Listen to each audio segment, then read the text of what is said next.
한국은 이제 필요 없다며 중국인 관광객 유치에 힘썼던 일본 정부, 그런데 최근 한국을 찾아 들어오는 일본의 젊은 여성들이 늘어나고 있다고 합니다. 과연 무슨 일이 있었기에 일본 젊은 여성들이 한국에 찾아오는 걸까요? 안녕하세요. 제 이름은 미유키이고 나이는 28살이에요. 도쿄 외곽의 아다치구에서 태어나고 자랐으며 도쿄 테이쿄 대학 디자인학과를 졸업 후 나름 일본에서는 유명한 IT 기업의 디자이너 팀의 중추적인 역할을 맡고 있죠. 그런 제게 최근 이상한 기류들이 펼쳐지기 시작했습니다. 제 친구들이 하나둘 우리 일본을 떠나 한국으로 향하기 시작했던 거죠. 아직 한창인 20대의 젊은 일본 여성들이 조국을 떠나 한국 같은 나라를 가다니 솔직히 말해서 저는 정말 많이 놀랐습니다. 한국은 솔직히 경제적으로나 문화적으로 일본보다 훨씬 열등한 나라고 또 일본 사람들은 모두 알고 있어요. 한국은 일본 제품이나 일본 문화를 베껴서 겨우겨우 성장한 나라라는 걸 말이죠. 그래서 솔직히 저는 제 친구 아오이가 그런 한국으로 간다고 했을 때 너무 이해가 안 됐습니다. 한국에 가면 일본만큼의 직업 안정성도 없고 사회 시스템도 부족할 텐데 대체 왜 그런 결정을 했을까? 정말 이해가 가지 않았죠.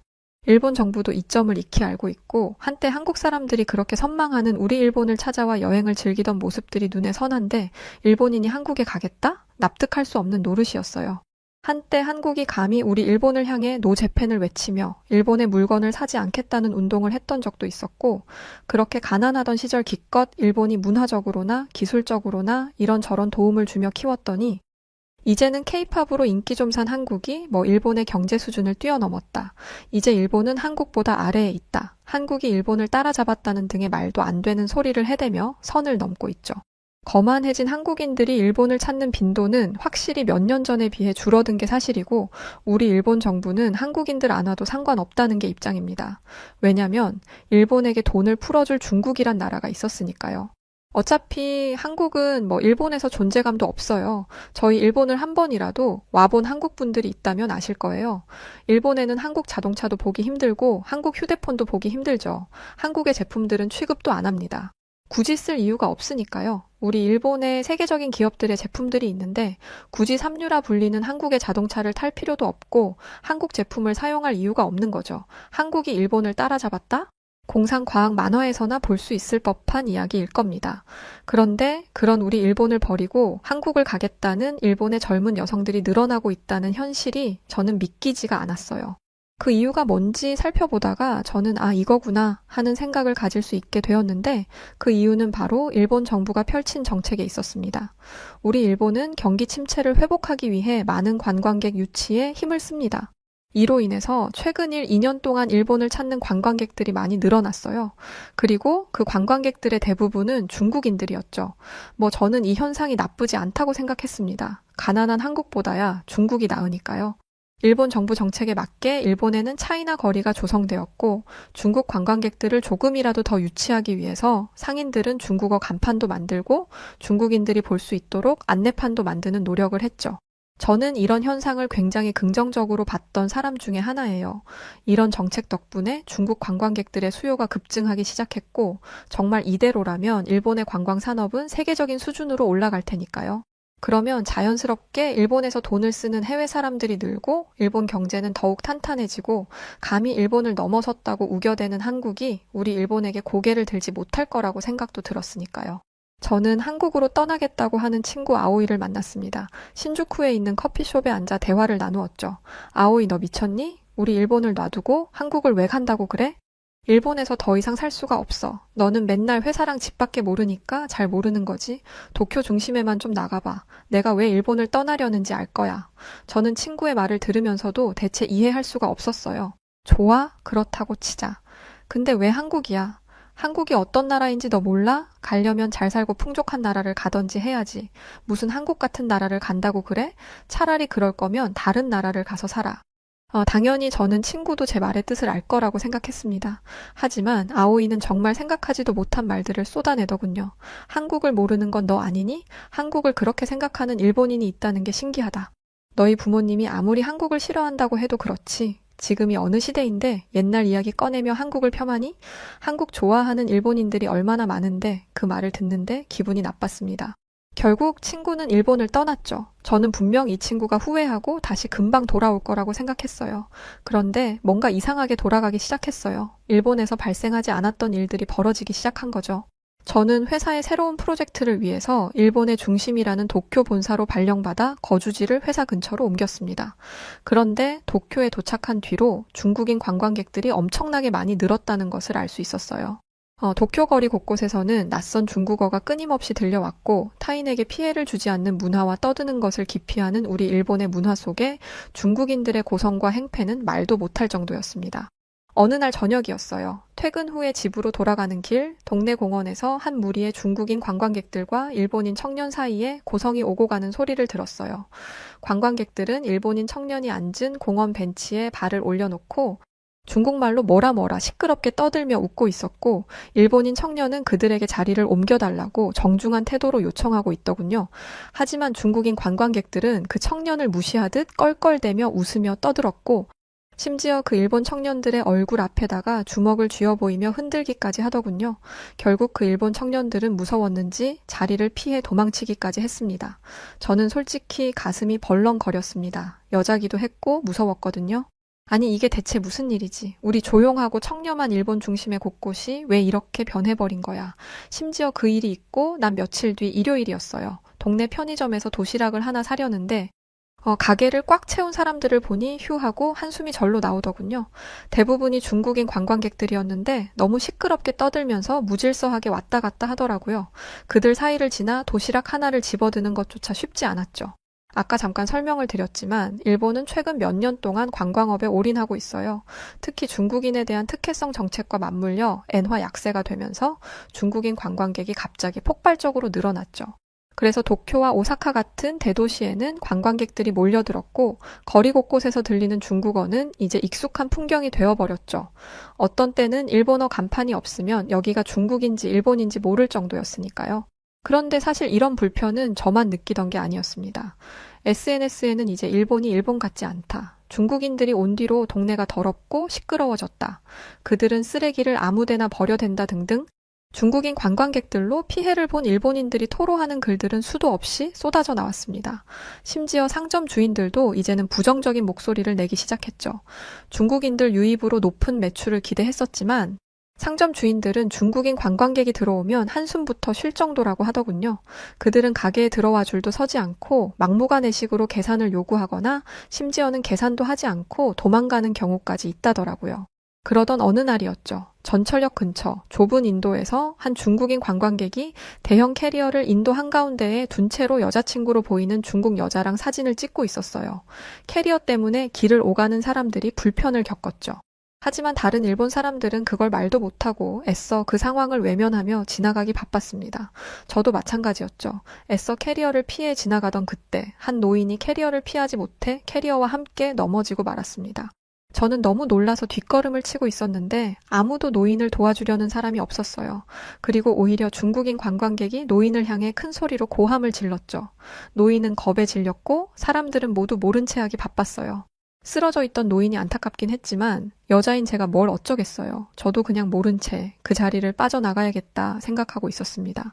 그런데 갑자기 한 청년이 노인에게 뭐라고 하는 중국인을 밀치고는 순식간에 중국인 남성을 제압해버리는 모습에 솔직히 너무 놀랐고 멋졌습니다.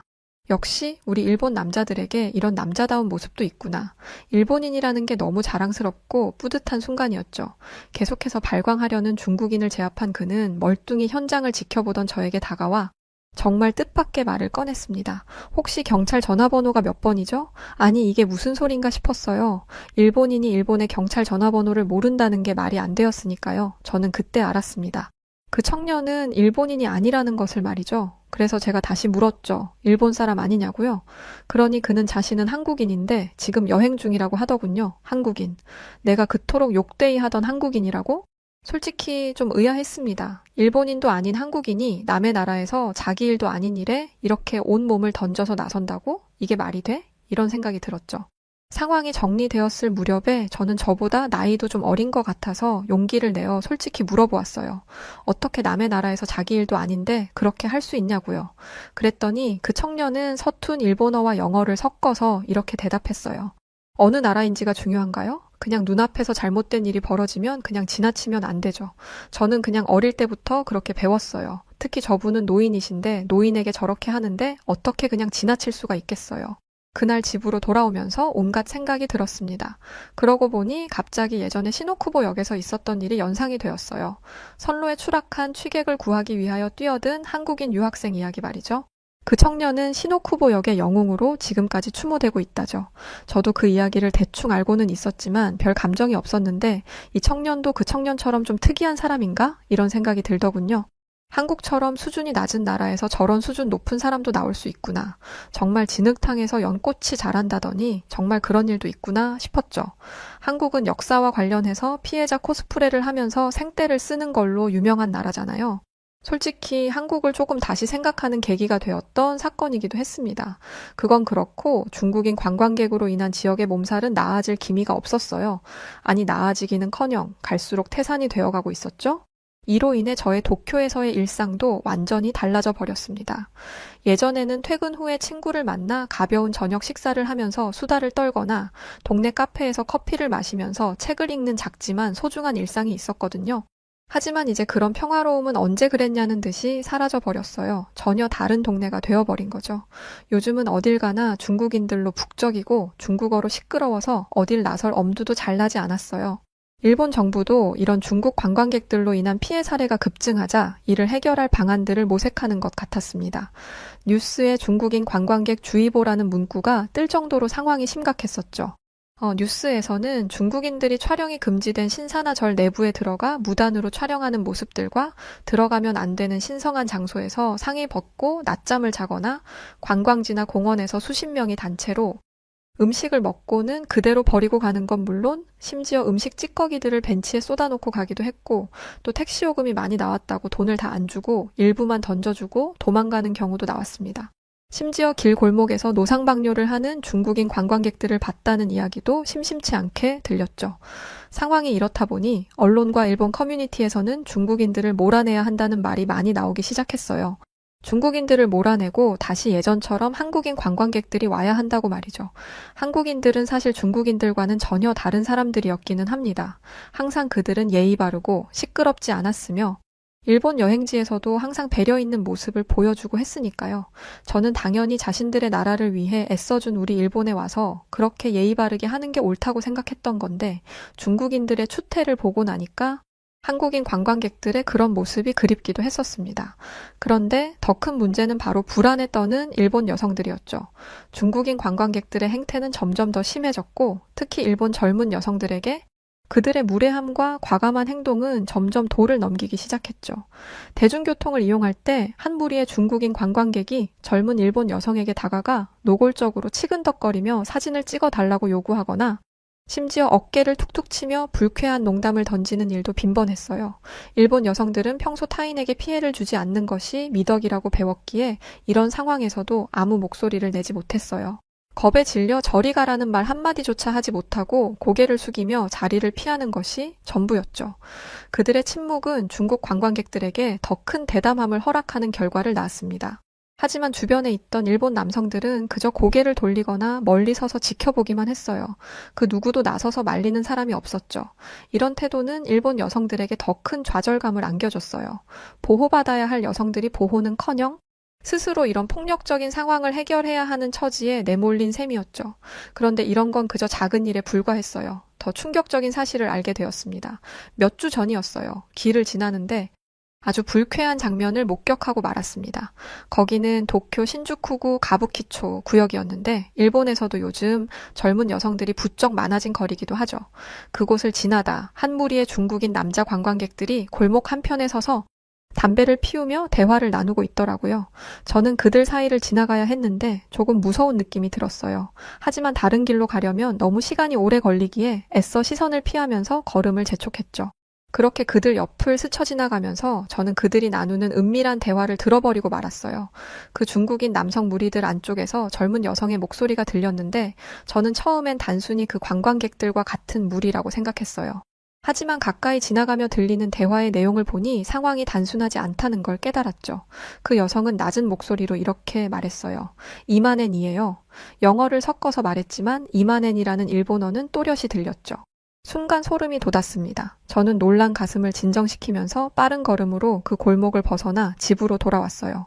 그리곤 현관을 들어서자마자 컴퓨터를 켜고 관련 정보를 찾아봤죠. 그리고 충격적인 사실을 알게 되었어요. 최근 도쿄에서는 경제적인 이유로 많은 젊은 여성들이 생활비와 빚을 감당하지 못해서 성매매에 뛰어들고 있으며 중국인 관광객의 유입과 함께 그런 일이 폭증하고 있다는 기사였어요. 더 놀라운 것은 그 중에는 미성년자도 있다는 사실이었어요. 일본 경시청의 발표 자료를 보니 지난해 1월에서 12월 사이에 가부키초 구역이나 오쿠보 공원 근처에서 길거리 매춘을 위해 서 있는 여성을 140명이나 체포한 바 있다는 내용도 있었어요. 이는 2022년 때보다 무려 약 3배나 증가한 수치라고 하더군요. 그 중에는 20대가 106명일 만큼 제일 많았고 심지어 고등학생들도 있는 것으로 나왔어요. 도쿄가 중국인 관광객들의 섹스 투어의 온상이 되어버린 거죠. 지금 일본 사회에서는 이 문제를 당장 해결해야 한다는 목소리가 점점 높아져 가고 있지만 정부는 손을 놓은 상태예요.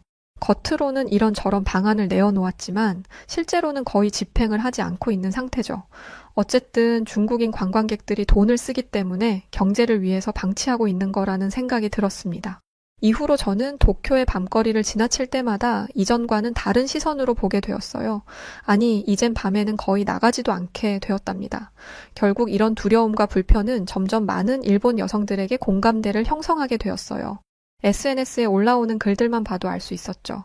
이제 이 동네가 너무 무섭다 라는 글들이 넘쳐났고 특히 젊은 여성들은 밤늦게 혼자 돌아다니는 게 위험하니 각별히 조심하라는 글들도 자주 올라왔죠. 제가 가입한 지역 커뮤니티에서도 비슷한 얘기들이 많이 있었습니다. 한 여성 회원이 이렇게 글을 썼어요. 어젯밤 집 근처에서 중국어로 고함치는 소리가 크게 들리고 이어서 여자 비명 소리가 들렸어요. 저는 너무 무서워서 잠을 잘 수 없었네요. 우리 동네가 점점 무섭고 낯설어지는 게 너무 속상해요. 라는 글이었고 그 글에 달린 댓글들은 공감으로 가득했죠. 나도 비슷한 일을 목격했다. 요즘은 아예 밤에 나가질 않는다. 그런데 이 중에서 가장 눈에 띄던 댓글들은 바로 한국으로 이민을 준비하고 있다라는 댓글이었습니다. 사실 일본의 젊은 학생들 사이에서는 한국을 선망하는 학생들이 많이 있습니다. 일본 정부에서도 너무 깊숙하게 들어오는 한국 문화를 어느 정도 관리하기 위해서 차선책으로 중국 관광객들을 유치하는 정책을 펼쳤던 건데 한국의 문화 파워는 상상 이상으로 매우 강했죠. 실제로 학생들 사이에 방학 기간이나 여행 시즌이 다가오면 한국으로 여행을 가겠다는 사람들이 매우 많았고 심지어 어떤 일본 학생들은 아예 집을 한국식으로 꾸며놓고 한국말을 하며 지내는 학생도 있었습니다. 중국인들로 판치는 일본에서 이렇게 두려움에 떨며 지낼 바에야 가까운 옆나라인 한국에 가서 살겠다는 젊은 일본 여성들이 늘어나고 있어요. 제 친구 아오이가 한국으로 떠난 이유도 이런 이유일 겁니다. 또 심지어는 한국의 남자들은 유럽 남자들 못지않게 체격은 좋은데 여성처럼 깨끗한 피부에 깔끔한 모습 그리고 신사다운 매너까지 갖추고 있다며 한국 남자를 만나고 싶다는 여성들도 늘어났죠. 물론 저는 이런 현상에 반대했던 사람입니다. 부모님이 한국을 싫어하는 성향을 가지고 있던 터에 그런 피를 물려받아서일 수도 있지만 사실 어릴 때부터 역사적으로 한국은 늘 일본을 어렵게 만든 국가니까요. 하지만 지금과 같은 일본 상황에서 같은 여자로 이런 마음이 안 들 수가 없겠더라고요. 또 예전에 우연히 노인을 구하던 한국인 청년의 모습도 스치면서 한국에 한번 가볼까? 라는 생각을 뜬금없이 했었습니다. 그러나 행동으로 옮기지는 못했고 그렇게 차일피일 미루다 보니 어느새 5개월이라는 시간이 지나버렸죠. 그리고 여전히 답을 구하지 못하고 있는 상황이었어요. 한국을 간다고 하면 부모님도 반대했을 테고요. 시간이 지날수록 일본 상황은 악화되었고 이제는 항공사에서 한국을 상대로 제발 와달라며 소리치는 수준까지 도달했었습니다. 한국인들이 북적이던 공간은 중국인들의 추태로 난장판이 되었고 일본의 어느 항공사와 상점들은 한국인들을 환영한다는 플랜카드와 한국어 간판, 한국어 안내판까지 만들며 한국인들을 극진히 모시고 있는 상황이 되었죠. 그런데 저에게 한국에 갔던 아오이에게서 연락이 왔었어요. 아오이는 한국에서 자신이 이제 자리를 잡았으니까 한번 놀러 오라고 말이죠. 그러면서 지금 시즌이면 징검다리 연휴라서 토요일부터 화요일까지 4일간 자기가 충분히 시간을 낼 수 있다고도 했죠. 저는 아오이에게 물어봤습니다. 한국에도 분명 일본처럼 중국인 관광객들이 있을 텐데 행패를 부리거나 하는 경우가 없는지 말이죠. 그렇잖아요. 일본에서도 이 난리를 치는데 한국에서도 그럴 거라고 생각했거든요. 그런데 아오이는 굉장히 여유 있는 목소리로 이렇게 말했어요. 한국에도 중국인 관광객들이 있긴 하지. 그런데 한국에서는 행패 못 부려. 행패 부렸다간 한국 남자들한테 얻어맞을걸? 일본하고 완전 달라. 저는 아오이가 괜히 저를 한국으로 오게 하려고 속이는 느낌을 받았지만 어차피 마음속에 한국에 가볼까 하는 마음이 있기도 했었고 속는 셈치고 한국으로 한 일주일 정도 여행을 다녀오자는 생각을 가졌습니다. 그래서 떠나게 된 제 인생 최초의 한국 여행, 두려움 반, 설레임 반의 마음을 가지고 저는 비행기에 올랐고 친구가 있는 한국으로 떠났습니다. 일본을 떠나 비행기를 타고 해외로 나간 건 어릴 적에 부모님과 함께 갔던 필리핀이 전부였어요. 그래서였는지 한국 인천공항에 도착하자마자 솔직히 좀 크게 놀랐었죠. TV에서 간간히 보기는 했었지만 TV에서 보는 것과 실제로 내 눈앞에 있는 건 차이가 엄청나더라고요. 인천공항은 끝도 없이 컸고 무슨 신도시에 온 것처럼 모든 게 일본보다 좋아 보였습니다.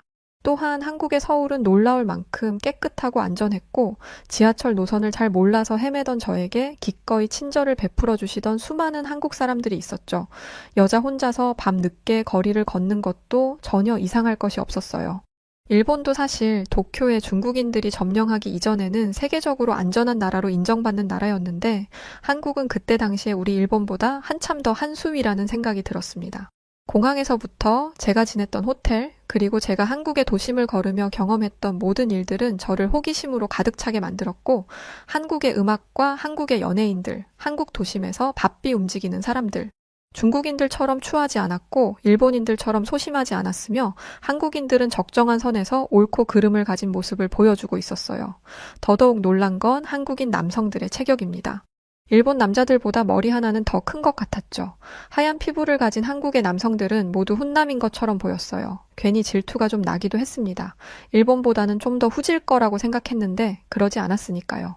저는 아오이와 함께 한국에서 좋은 시간들을 보냈어요. 그리고 친구 연휴가 끝난 수요일 아침, 친구는 회사에 갔었고 저는 친구의 집에서 TV를 보며 시간을 보내고 있었죠. 그런데 갑자기 배가 너무 아팠던 거예요. 처음엔 그냥 피곤해서 그런가 보다 했었는데 통증은 가시질 않았고 몸을 웅크린 채로 너무 아파 친구에게 전화를 걸었습니다. 친구는 집과 가까운 곳에 병원이 있으니 가보라고 말해주었죠. 하지만 말도 잘 안 통하는데 잘 찾아갈 수 있을지도 걱정이었어요. 하지만 선택의 여지가 없었죠. 결국 저는 혼자 병원을 찾아가 보기로 결심했어요. 친구가 불러준 택시를 타고 병원에 도착했는데 생각보다 일이 너무 쉽게 풀려버리더군요. 접수 데스크 직원이 제가 일본인이라는 걸 알자 바로 일본어를 할 줄 아는 직원을 불러주었고 그리고 진료실에 들어가자 의사 선생님은 세심하게 저의 증상을 살펴봐 주셨죠.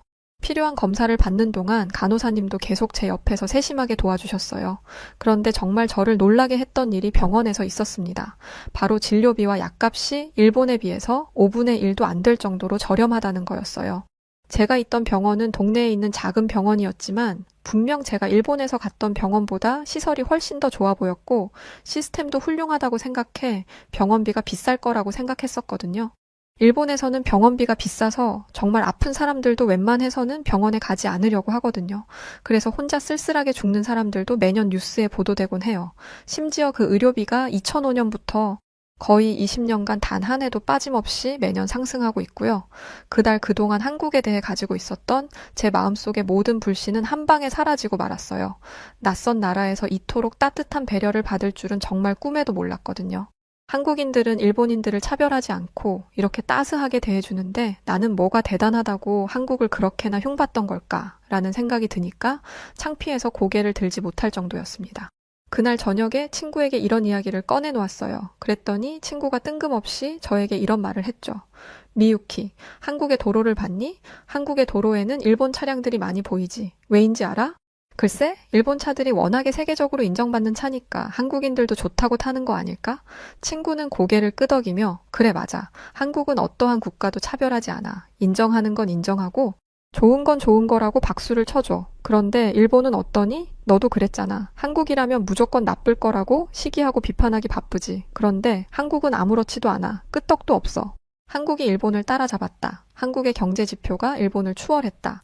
한국이 일본보다 더 높이 자리했다. 이런 부분 일본은 인정해야 돼. 그래야 일본이 발전할 수 있지. 자신들의 우물 안에서만 노니까 낙후되는 거야. 할 말이 없었어요. 틀린 말이 없었으니까요.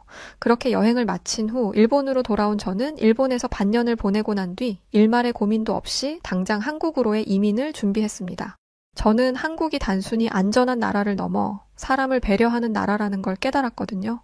저 같은 외국인조차 진심으로 보호받고 있다는 느낌을 받을 수 있는 곳, 그곳이 바로 한국이었으니까요.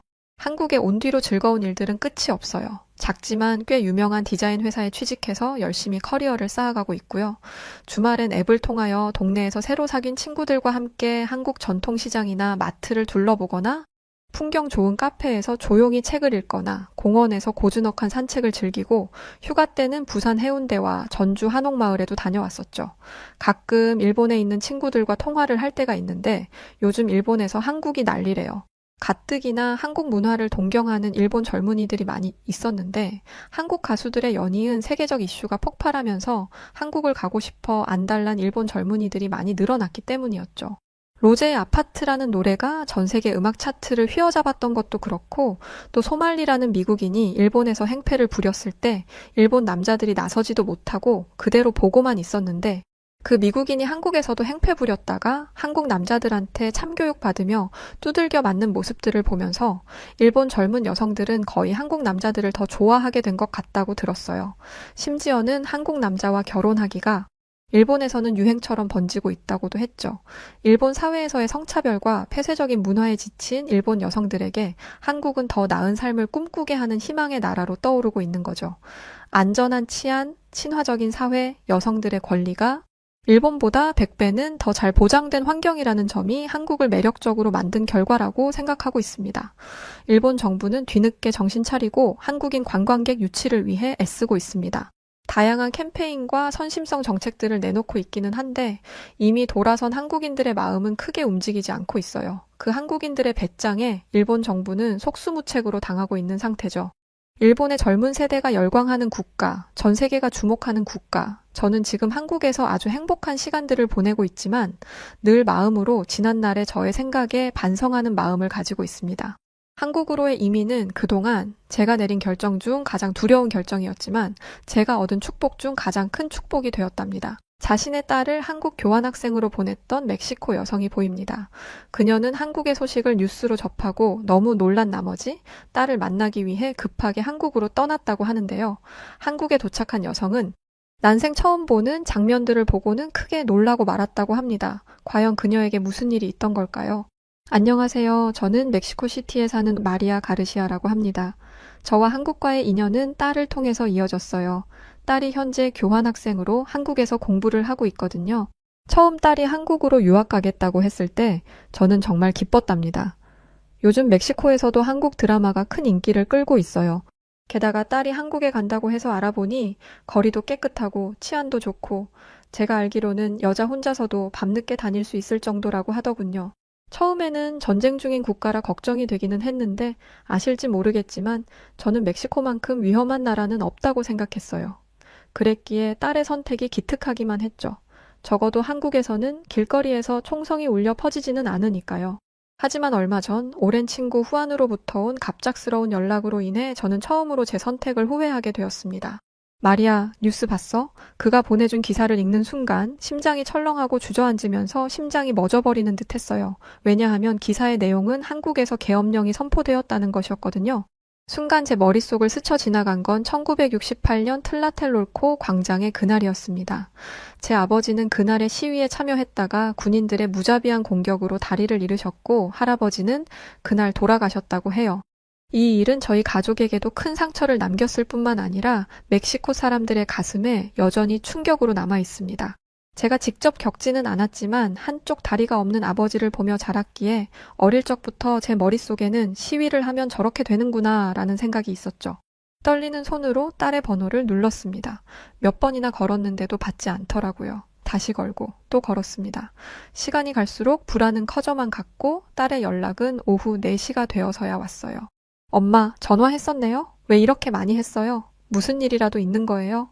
딸의 목소리를 듣자마자 안심이 돼서 그런지 눈물이 왈칵 나더라고요. 저는 애써 눈물을 참으며 말했습니다. 이사벨 괜찮은 거니? 무슨 일 없어? 너 지금 어디야? 다급한 제 목소리와 달리 이사벨은 너무나 평온했습니다. 엄마, 저 지금 학교 가야 해서 바빠요. 나중에 통화해요. 그 말을 듣고 거의 기절할 뻔했어요. 얘가 지금 무슨 말을 하는 건지. 놀란 마음에 이사벨에게 큰 소리를 치고 말았습니다. 계엄령이 선포된 나라에서 무슨 학교야? 너 제정신이니? 집안에서 절대 나가지 말고 사람들 모인 데는 발도 붙이지 마.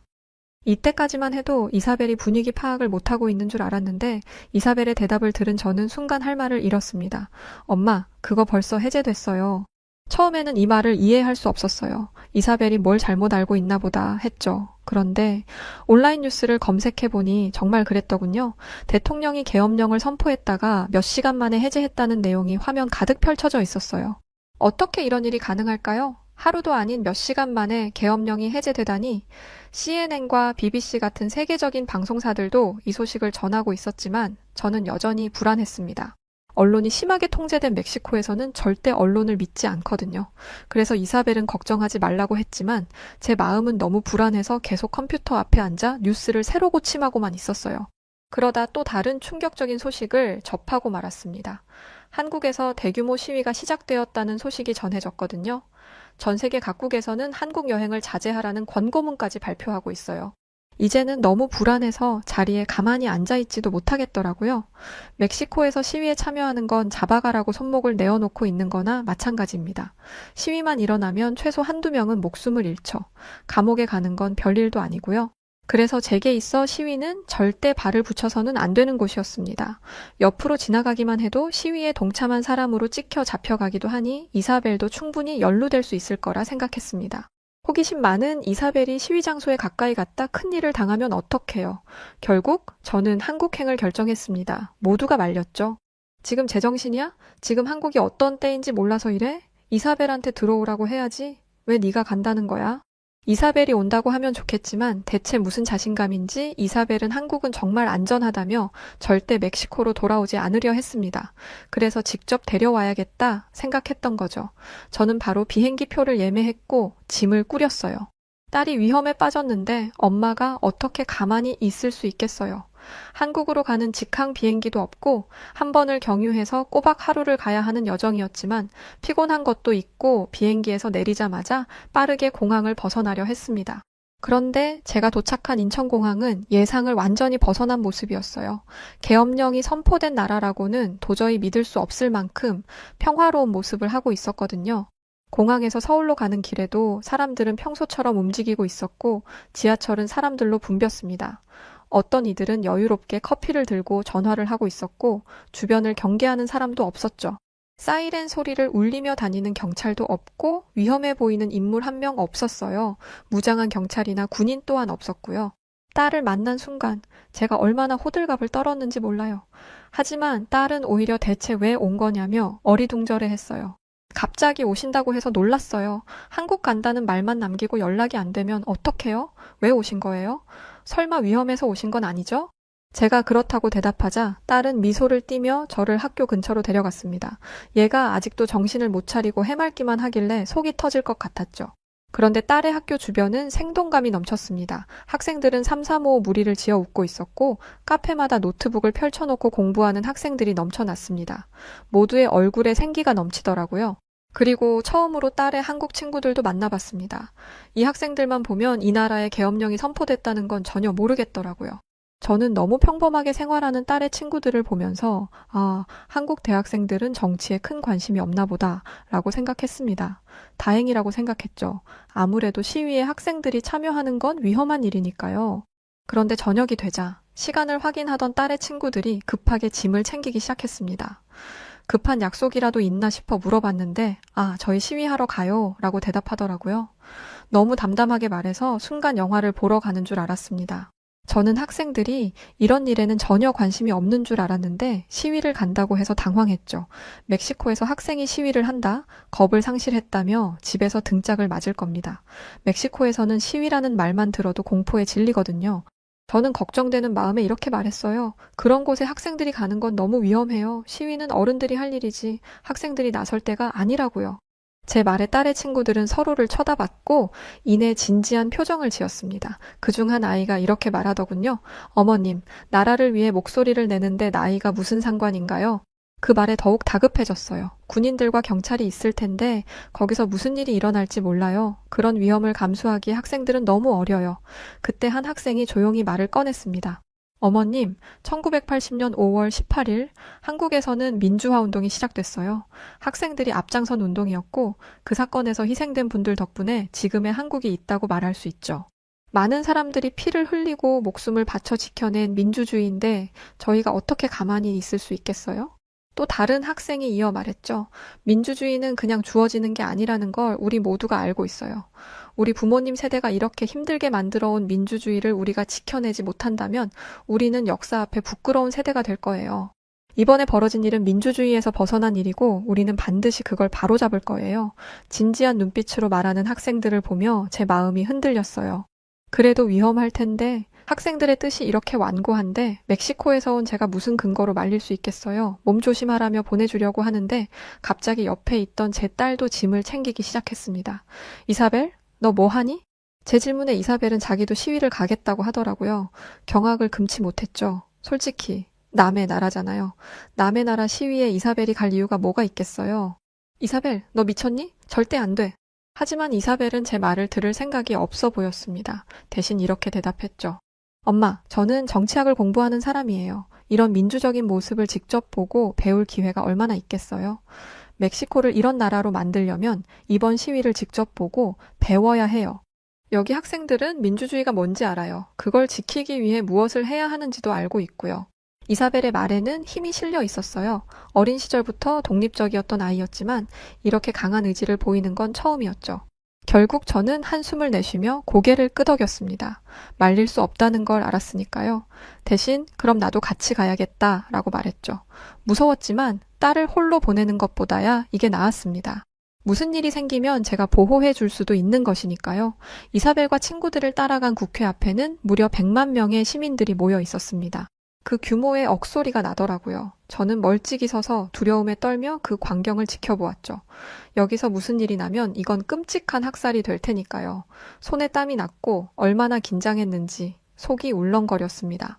고개를 둘러보니 그곳에는 교복 차림의 여고생들까지 있었어요. 저 어린 학생들이 이렇게 위험천만한 곳에 오다니 제가 그 학생들의 부모도 아닌데 발을 동동 구르게 되더군요. 학생들 옆으로는 정장을 입은 회사원들도 있었고 어린 손주를 데려온 나이 지긋한 어르신도 있었습니다. 저는 모두의 안녕을 빌면서도 이렇게 생각했어요. 곧 시작될 거야. 저는 뒷걸음질 치며 중얼거렸습니다. 멕시코에서 경찰과 군인들이 시민들을 제압하기 위해 총구를 들이밀고 최루탄을 던졌던 모습이 떠올랐거든요. 한국의 평화로워 보이는 지금이 폭풍 전의 고요처럼 느껴졌습니다. 그때 아까 봤던 교복 입은 학생 한 명이 보였습니다. 앳된 얼굴로 친구와 웃으며 대화하고 있는데 저 아이들은 위험이 다가오는 줄도 모르는구나 라는 생각을 하면서 눈을 질끈 감았습니다. 건장한 체격의 경찰들이 시위대를 바라보며 서 있었거든요. 저는 저 어린 학생들이 희생양이 되는 걸 보고 싶지 않았습니다. 그래서 이사벨의 손을 꼭 잡으며 마지막으로 이야기했어요. 우리 이만 돌아가자. 금방 최루탄을 쏘고 진압이 시작될 거야. 너도 그런 모습을 보지 않았니? 그러자 이사벨은 제게 이렇게 말했습니다. 엄마, 그런 야만의 시대는 이미 끝났어요. 이사벨이 말을 마치자 갑자기 어디선가 음악이 울려 퍼졌습니다. 시위할 때 과격한 음악을 트는 경우도 있으니 그런 거라고 생각했죠. 멕시코에서는 시위할 때 격렬한 음악으로 분위기를 고조시키곤 했거든요. 그런데 광장을 가득 메운 건 신나는 케이팝이었어요. 이게 무슨 어리둥절한 제 표정을 본 딸이 웃으며 말했어요. 엄마, 이게 바로 한국식 시위예요. 사람들은 휴대폰 불빛을 흔들며 노래를 따라 부르기 시작했어요. 젊은이들은 춤까지 추기 시작했고 어르신들도 박자에 맞춰 어깨를 들썩였죠. 제가 있는 이곳이 시위장이 아닌 마치 거대한 콘서트장 같았습니다. 저기 봐요, 엄마. 딸이 가리킨 곳에는 형형색색의 응원봉을 든 사람들이 있었어요. 한국은 촛불 집회라는 걸 한다는데 저건 촛불 집회가 아니라 다양한 색의 불빛을 내는 무언가였습니다. 그리고 모양도 제각각이었어요. 시위를 하기 위해서 갑작스럽게 저런 걸 만들어서 구매했을 리는 없고 대체 저게 무엇인가 싶었죠. 제가 흥미롭게 사람들의 손에 들린 걸 보고 있자 딸은 그게 케이팝 가수들의 팬들이 가수를 응원하기 위해 사용하는 응원봉이라고 했습니다. 실제 콘서트장에 가서 저걸 흔든다고 하더라고요. 색도 다양하고 배터리도 오래가고 무엇보다 밝아서 시위장에서 쓰기 딱 좋다며 많은 어린 학생들이 응원봉을 가지고 거리로 나온 것이었어요. 보통 케이팝은 어린 친구들이 좋아한다고 하는데 응원봉이 많이 보이면 보일수록 어린 친구들이 많이 참여했다는 걸 알 수 있었죠. 사람들은 모두가 입을 모아 노래를 부르고 있었는데 아무래도 다양한 세대가 모여 있다 보니 젊은 친구들이 좋아하는 노래를 연세가 있는 분들은 따라 부르지 못하고 있는 경우가 있었습니다. 그런데 어떤 노래의 전주가 시작되자 사람들이 환호성을 지르더니 모두가 입을 모아 함께 노래를 부르기 시작했어요. 대체 무슨 노래이길래 전 세대를 통합한 건가 싶어 물어봤더니 소녀시대라는 아이돌 가수의 다시 만난 세계라는 노래라고 하더라고요. 이 노래가 나오자 어떤 이들은 춤을 추고 어떤 이들은 노래를 부르고 있었습니다. 그런데 한 가지 의문이 들었어요. 아무리 그래도 이건 시위잖아요. 정치색을 띠고 있는 정치는 본래 무거운 주제인데 이렇게 신나게 노래를 부르기만 한다면 정치적인 국민의 뜻이 제대로 전달되지 못할 거라고 생각했습니다. 그런데 시위에 참여한 사람들이 부르는 이 노래에는 분명한 의미가 있었어요. 이 노래에는 언제까지라도 함께하는 거야 라는 가사가 있어요. 언뜻 들으면 이성 간의 사랑을 이야기하는 노래인 것 같지만 이 노래는 단순한 사랑의 메시지를 넘어서 연대와 희망을 나타내고 있어요. 시위 현장에 있는 사람들이 서로의 진실된 마음과 용기를 확인하고 정의를 위해 함께 싸우겠다고 다짐하는 마음을 노래로 표현하는 거죠. 저는 지금까지 케이팝이 애들 장난인 줄로만 알고 있었습니다. 그저 유행에 따라서 신나는 멜로디만 붙였을 뿐이라고 생각했죠. 한국어를 모르니까요. 그런데 직접 한국 노래의 가사에 담긴 내용을 보니 제가 너무 짧은 생각을 하고 있었다는 걸 깨달았습니다. 대체 어떤 나라에서 이런 게 가능할까요? 시위하는 사람들이 시위하는 장소에서 웃고 춤추고 노래를 하다니 멕시코 얘기를 굳이 꺼내지 않아도 세계의 그 어떤 나라에서도 찾을 수 없는 모습일 겁니다. 당장 미국만 해도 시위할 때 화염병을 던지고 난리도 아니잖아요. 제가 뉴스에서 보고 직접 목격한 시위는 분노와 폭력, 두려움으로 가득 차 있었습니다. 내 이웃을 끌어내리고 서로에게 온갖 욕설을 주고받는 그런 모습이었죠. 하지만 한국의 시위대는 서로를 응원하고 서로에게 용기를 불어넣어주고 있었어요. 제가 이런 모습을 보며 생각에 잠기자 이사벨이 이렇게 말했습니다. 이게 내가 원하는 거예요, 엄마. 평화롭게 목소리를 내는 것, 폭력 없이도 변화를 만들어낼 수 있다는 걸 보여주는 거죠. 시위대가 있는 광장은 점점 더 화려해졌습니다. 응원봉의 불빛이 밤하늘의 별처럼 반짝였고 사람들의 웃음소리가 음악과 어우러졌죠. 얼마 지나지 않아 저는 이게 시위라는 것도 있고 거대한 공연에 참여한 사람처럼 함께 몸을 흔들고 있었습니다. 이제야 한국의 민주주의 수준을 알겠더라고요. 한국에 오기 전 한 뉴스의 앵커가 한국의 민주주의는 우리가 수십 년 동안 지켜봐 왔던 선진적인 민주주의다 라고 말하는 것을 들었었는데 그때는 이게 무슨 의미인지도 몰랐고 솔직히 귀에 들리지도 않았습니다. 그런데 직접 보니 그 앵커의 말이 완전히 이해가 되더라고요. 그런데 여전히 눈치가 보이는 존재가 있었습니다. 바로 경찰이었죠. 멕시코에서 경찰은 두려운 존재입니다. 그래서 항상 경찰의 눈치를 보면서 살아요. 멕시코의 부패 문제는 심각하거든요. 경찰 조직 내 부패는 전 세계가 알고 있는 부분입니다. 심지어 멕시코의 마약 카르텔과 손을 잡고 있어서 카르텔이 정치권을 주무르기도 해요. 언론인에 대한 위협도 심각해서 언론 자유 지수가 낮고요. 여러 언론이 카르텔과 경찰의 부패에 관해 다뤘다가 살해가 된 사례도 아주 많습니다. 이건 뉴스를 찾아보시면 수도 없이 찾아보실 수 있을 거예요. 제게 경찰은 이런 의미였습니다. 국민들을 억압하고 통제하는 존재들이요. 그건 다른 나라 경찰들에게도 마찬가지였어요. 그래서 시위대 근처를 지키고 있는 한국 경찰들의 눈치를 볼 수밖에 없었던 것이었습니다. 제가 흘긋거리면서 경찰들 눈치를 보자 이사벨은 제 팔을 툭툭 건드리더니 이렇게 말했어요. 엄마, 한국 경찰들은 절대 사람들을 해치지 않을 거예요. 걱정하지 마세요. 저는 여전히 걱정스러운 얼굴로 이사벨에게 말했죠. 이사벨 아무리 그래도 경찰이잖니? 언제 돌변할지 몰라. 그렇지 않고서야 여기에 있을 리가 없잖아. 제 나름대로 논리적인 말이었습니다. 시민들이 시위를 하는데 경찰들이 있는 이유는 시위를 해산시키려는 의도밖에 없으니까요. 그런데 이사벨은 그게 아니라는 듯 고개를 젓더니 이렇게 말했어요. 아니에요, 엄마. 경찰들은 시민들의 안전을 지키기 위해 나와 있는 거예요.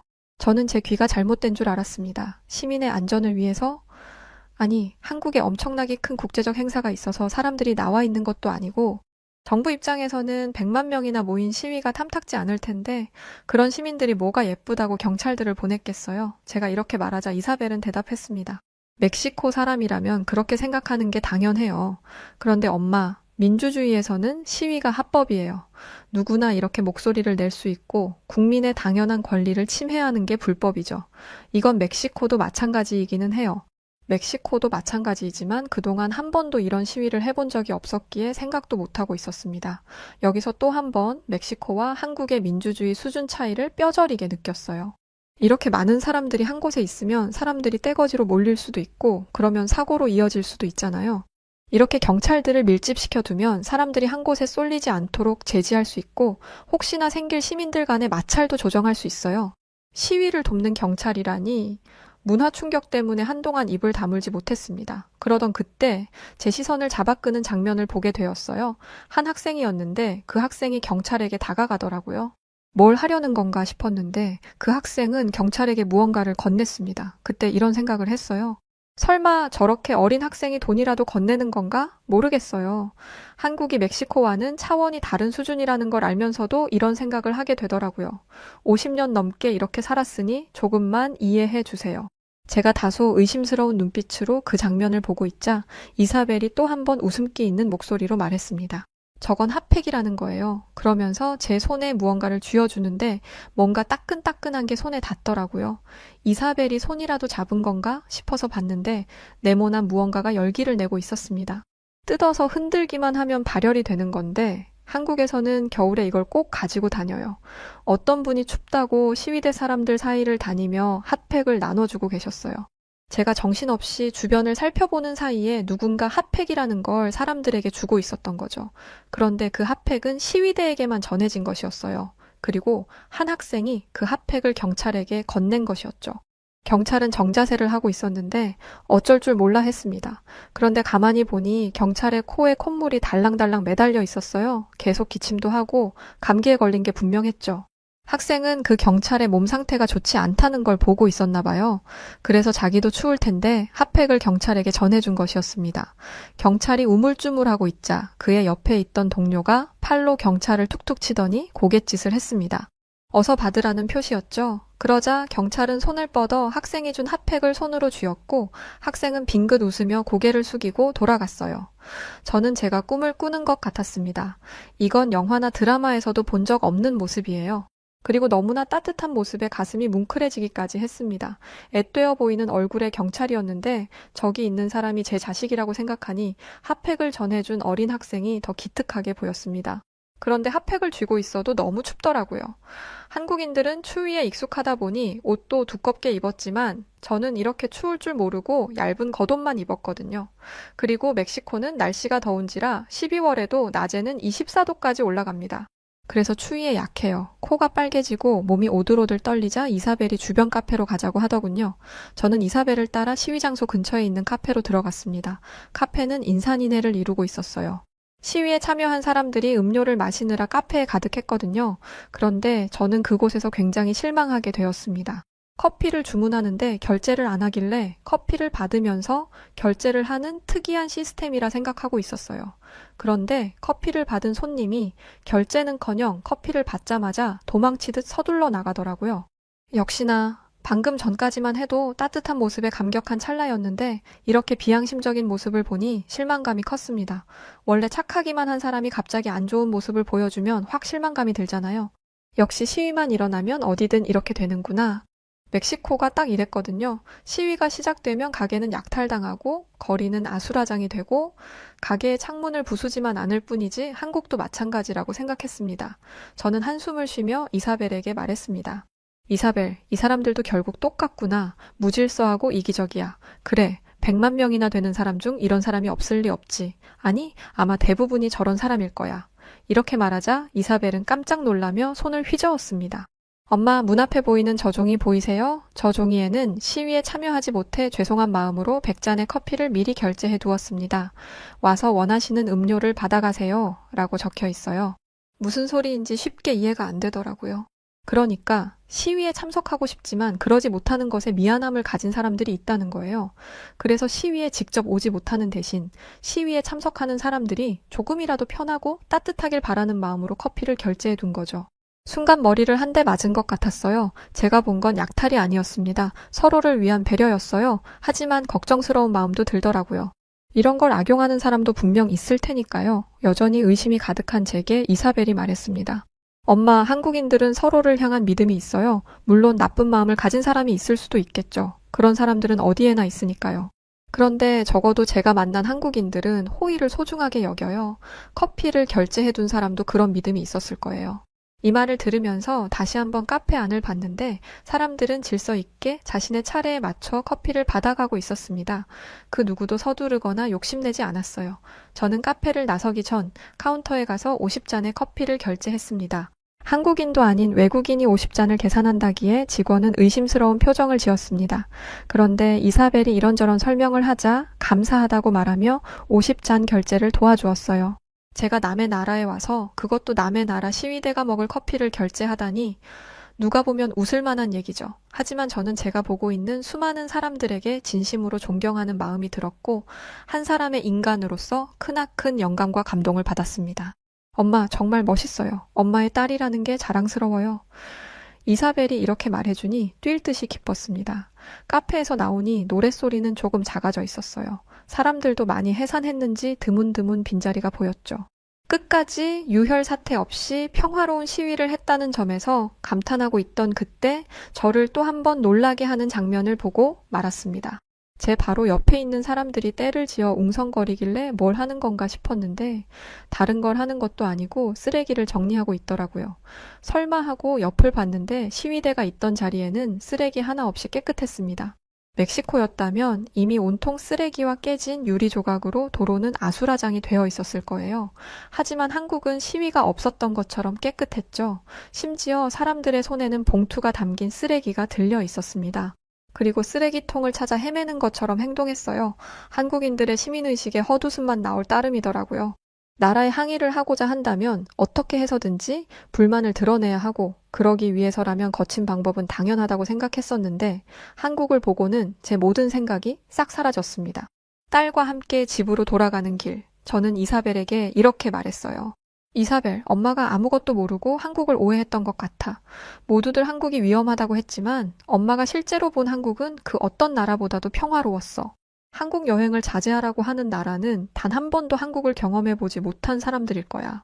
계엄령이 선포됐다는 걸 듣고 정말 많이 걱정했지만 실제로 본 것은 질서정연한 시위 현장과 서로를 배려하는 시민들이었습니다. 저는 이사벨이 한국에서 공부하고 싶어 했던 이유와 굳이 시위 현장에 가고 싶어 했던 이유를 진심을 다해 공감했어요. 그리고 멕시코로 가면 이 이야기들을 전해주겠다고 다짐했죠. 한국 같은 나라도 있다고 우리도 희망을 갖자고 말이죠. 한국을 모델로 삼아 열심히 노력하다 보면 우리 멕시코도 언젠가는 이렇게 될 수 있을 거라고 믿어요. 멕시코에도 진짜 민주주의가 오기를 시민들이 한국인들과 같은 시민의식을 가질 수 있기를 간절히 바랍니다. 그리고 제 딸 이사벨이 한국에서 많은 것을 배워 멕시코에서 큰 일을 하는 사람이 되었으면 좋겠네요. 지금까지 긴 이야기를 들어주셔서 감사합니다. 안녕히 계세요. 유럽에서 온 사람들이 단체로 너무 놀라 아무 말도 못하고 있습니다. 한 여성은 부랴부랴 기차를 따라 뛰어가 보지만 점점 여성과 멀어지고 유럽인들은 망연자실 한 채로 어쩌지 못하고 있는데요. 그런데 그때 한 한국인이 그들에게 가까이 다가가자 그 유럽인들은 자리를 떠나지 못했다고 하는데 과연 무슨 일이 있던 걸까요? 안녕하세요. 저는 캐나다에서 온 라이언이라고 합니다. 한국인 여러분들은 제가 친근하지 않으시겠지만 저는 한국인 여러분들이 참 친근한데요. 왜냐하면 제가 바로 올해 한국을 다녀왔거든요. 관심도 없던 한국이었지만 얼떨결에 한국으로 여행까지 떠나면서 한국이라는 나라에 아주 그냥 푹 빠져버린 저. 이젠 한국에 완전히 푹 빠졌다고 해도 무방할 정도예요. 주변에서 어디 여행을 간다고 하면 전 무조건 한국을 꼭 가보라고 말할 정도니까요. 올해 저와 제 가족은 단체로 여행을 가기로 했어요. 어디로든 상관없고 재미있는 추억만 남기고 오자는 게 목표였죠. 근데 문제는 이 팀 구성이 아주 난리도 아니었다는 거였어요. 저희 부모님, 어린 조카 둘, 나이 드신 큰 이모와 할아버지까지 포함된 인원만 총 10명, 노인부터 어린이까지 골고루 들어가 있으니 간단히 말해 모두를 만족시킬 여행지라는 건 애초에 불가능한 미션처럼 느껴지는 여행이었죠. 그러다 보니 여행지를 고르는 것부터가 난관이었답니다. 처음에 후보지로 올라온 곳들은 꽤나 쟁쟁했어요. 싱가포르, 홍콩, 중국, 일본 등이 있었죠. 다들 새로운 분위기를 원해서 아시아 쪽으로 가보고 싶다고 했었거든요. 하지만 문제는 이 나라들이 모두 뭔가 하나씩 다 걸리는 게 있다는 거였어요. 싱가포르는 도시가 깔끔하고 멋지지만 문제는 어딜 가나 돈이 너무 많이 든다는 게 문제였죠. 캐나다도 물가가 싼 편은 아니지만 싱가포르는 스위스 취리히보다도 물가가 높다고 하더군요. 아무래도 할아버지 할머니와 어린 조카들까지 함께 가니 갑작스러운 상황이 많을 거라 물가가 너무 비싸면 중간중간 예상치 못한 출혈이 너무 클 거라는 생각이 들었어요. 그 다음은 홍콩이었죠. 그런데 홍콩은 다들 분위기는 좋다면서도 정치 상황이 살짝 불안하다는 말이 많았어요. 그 다음은 아시아 하면 빼놓을 수 없는 중국. 사실 중국은 어딜 가도 볼거리는 많겠지만 언어 문제, 인터넷 제한까지 생각하면 은근 생각할 게 너무 많아 복잡하더군요. 그 다음으로 올라온 후보지인 일본은 매력적이긴 했지만 물가도 그렇고 할아버지가 젊으실 적에 다녀온 적이 있었는데 영 재미가 없었다고 하시면서 후보에서 제외되었습니다.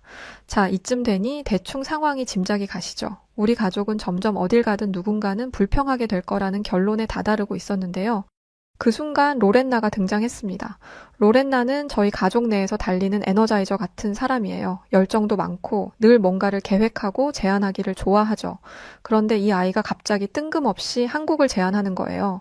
솔직히 우리 가족은 모두 순간적으로 아무 대답도 하지 못할 만큼 당황했어요.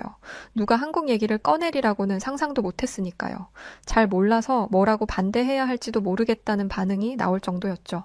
솔직히 저도 비슷하게 생각했어요. 일본이나 싱가포르 같은 여행지에 비해 한국이 뭐가 특별하겠어 싶었거든요. 그런데 로렌나가 대뜸 열변을 토하기 시작했어요. 생각해봐. 우리 팀 구성을 보면 노인도 있고 어린아이도 있잖아. 이런 가족 단위 여행에는 한국이 딱이야. 라면서 열정적으로 설명을 하기 시작했죠. 로렌나는 한국이 세계에서 가장 안전한 나라 중 하나라고 하더군요. 밤늦게 나가도 걱정 없고 혹시라도 누가 아프면 병원 시스템도 엄청 잘 돼 있다고요. 게다가 한국 대중교통 이야기를 꺼내는데 이 부분은 진짜 좀 설득력이 있더군요. 엘리베이터부터 경사로까지 노인이나 유모차 끄는 사람들을 위한 시설이 완벽히 갖춰져 있고 지하철은 깨끗하고 편리하다고 했지요. 길 잃을 걱정도 안 해도 돼. 한국은 영어 표지판도 많고 내비 앱도 친절하거든. 이라면서 확신에 차서 얘기하더라고요. 그 이후엔 음식에 대한 우려가 나오기 시작했어요. 아무래도 사실 아시아는 어딜 가나 음식이 기대되면서도 걱정되는 부분인데 음식 얘기가 나오니까 로렌나가 오히려 기다렸단 듯이 또 박차를 가하는 거예요. 한국 음식이 맛있는 건 당연하지만 만약 그게 입에 안 맞더라도 아무 걱정할 필요가 없어. 한국은 전 세계에서 배달이 제일 잘 되거든. 우리가 숙소에 있든 공원에 있든 각자 먹고 싶은 걸 주문해서 먹으면 돼. 그런 게 있다니 듣고 보니 다들 고개를 끄덕이게 되더라고요. 그때까지 우리가 후보지로 생각했던 곳들은 이런 장점이 없었거든요. 이렇게 되자 사람들이 하나둘씩 설득되기 시작했어요. 한국 물가는 싱가포르나 일본보다 훨씬 합리적이라는 말에 특히 부모님 세대가 호응했죠. 아이들은 놀이공원 같은 데서 신나게 놀 수 있을 것 같다고 했고 어르신들은 편하게 다닐 수 있다면 괜찮겠다는 분위기로 돌아섰어요. 그렇게 여행지는 한국으로 결정됐습니다. 모두가 대체로 수긍한 선택이었지만 저 개인적으로는 살짝 의구심이 남아 있었어요. 정말 로렌나가 말한 것처럼 그렇게 완벽할까? 한국은 솔직히 무난한 나라 같긴 한데 재미는 없지 않을까? 하는 의문이 들었죠. 그리고 그 의문에 대한 답은 제가 한국에 도착한 첫날부터 하나씩 풀리기 시작했습니다. 지금도 기억나네요. 한국에 도착하던 그날 말이에요. 비행기가 인천국제공항에 착륙하는 순간부터 저는 뭔가 다른 느낌을 받았어요. 창문 너머로 보이는 공항은 굉장히 현대적이고 세련된 디자인이었지요. 건물 외관이 반짝거리고 모든 것이 체계적으로 정돈된 모습이 인상적이었어요. 사실 공항이 멋지다고 해서 여행 전체가 좋을 거란 보장은 없긴 해요. 하지만 첫인상만큼은 꽤 강렬했어요. 이어서 입국 심사대로 향하는 길. 저희 가족은 사실 약간 긴장한 상태였어요. 가족 단위로 함께하는 여행이라 시간이 오래 걸리면 아이들이 지루해하고 사고를 치거나 할 게 뻔했거든요. 그런데 놀랍게도 심사대 앞에는 자동 출입국 시스템이 작동하고 있었고 그 줄은 놀라울 정도로 빨리 줄어들고 있더군요. 입국 심사관들은 유창한 영어로 질문을 하며 친절하게 대응해 주었고 심사가 끝나는데 몇 분밖에 걸리지 않았어요. 어리둥절한 목소리로 벌써 끝난 거야? 라는 반응이 여기저기서 나왔고요. 다른 나라에서는 입국 심사만으로도 최소 30분에서 1시간은 걸렸던 기억이 있어서 이 신속함은 정말 놀라웠거든요. 그 다음은 수화물을 찾는 일이었는데 이 또한 놀라움의 연속이었어요. 인천공항의 수화물 처리 시스템이 처음부터 끝까지 자동화되어 있어 우리가 도착하자마자 짐이 컨베이어 벨트 위로 하나둘씩 올라오더라고요. 한국이 그렇게 빠르다더니 이런 것까지도 빠르네 싶었어요. 다른 공항에서는 가방이 나올 때까지 한참 기다렸던 기억이 떠올라 이런 효율성이 특히 감동적으로 느껴졌죠. 원래 이때가 제일 피곤한 법이잖아요, 사실. 이후에 공항 밖으로 나가는 길 역시 쉽고 편리했습니다. 다국어로 된 안내 표지판이 곳곳에 잘 배치되어 있었고 필요한 정보를 찾는데 전혀 어려움이 없었거든요. 길을 헷갈릴 걱정을 했던 저는 이 완벽한 인프라를 보며 감탄에 감탄을 이어갈 수밖에 없었어요. 그리고 우리가 길을 물어봤을 때 공항 직원 한 분이 활짝 웃으며 유창한 영어로 친절하게 설명해 주신 건 또 어떻고요.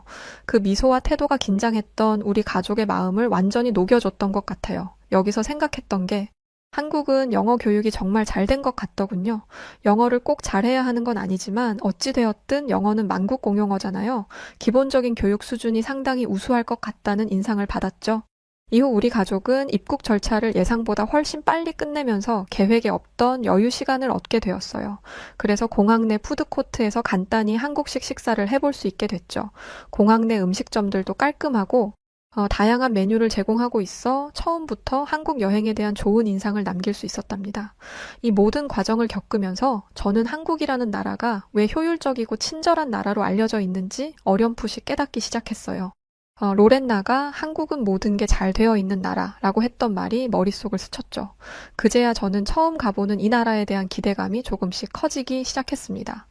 여행 첫날부터 이렇게 기분 좋은 경험이라니 앞으로도 꽤 괜찮은 여행이 될 것 같은데 하는 생각이 들면서 말이죠. 그런데 그거 아시죠? 원래 이런 생각이 들 때 꼭 사고가 터지는 거요.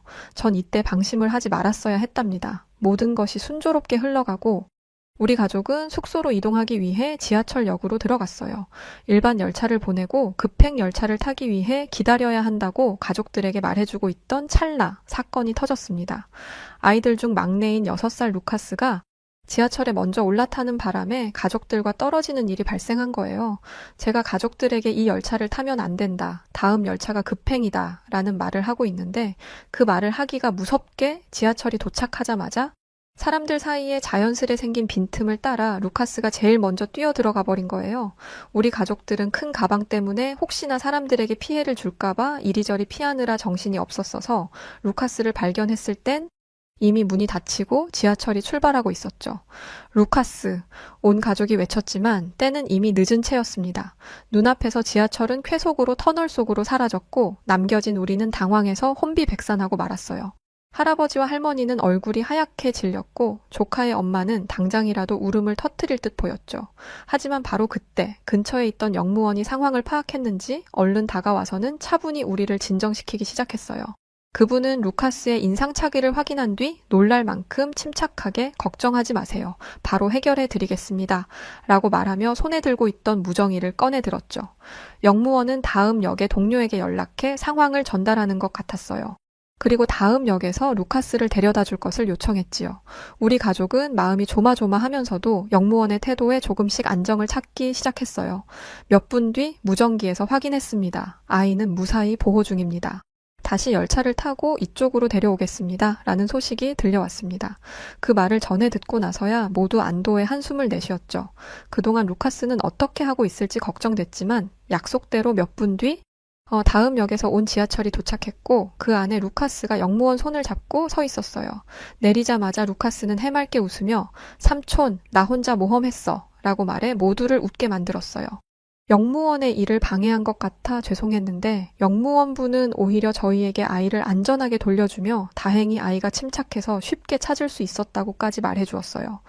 이 사건 덕분에 저는 한국 지하철의 안전성뿐만 아니라 공공서비스의 대응력이 정말 체계적이구나 라는 생각에 감탄하지 않을 수 없었답니다. 서울의 지하철은 예기치 못한 상황에서도 완벽히 대처할 수 있도록 설계된 곳이라는 걸 알게 되었죠. 누가 이렇게 잘 만들었는지 몰라도 말이에요. 저희가 사는 캐나다에서는 감히 상상조차도 할 수 없는 일이죠. 캐나다뿐만이 아닐 거예요. 전 세계 어디를 가도 한국과 같은 일들을 경험하기란 어려운 일일 테니까요. 분명 아이를 잃어버려 여행을 망쳤을 겁니다.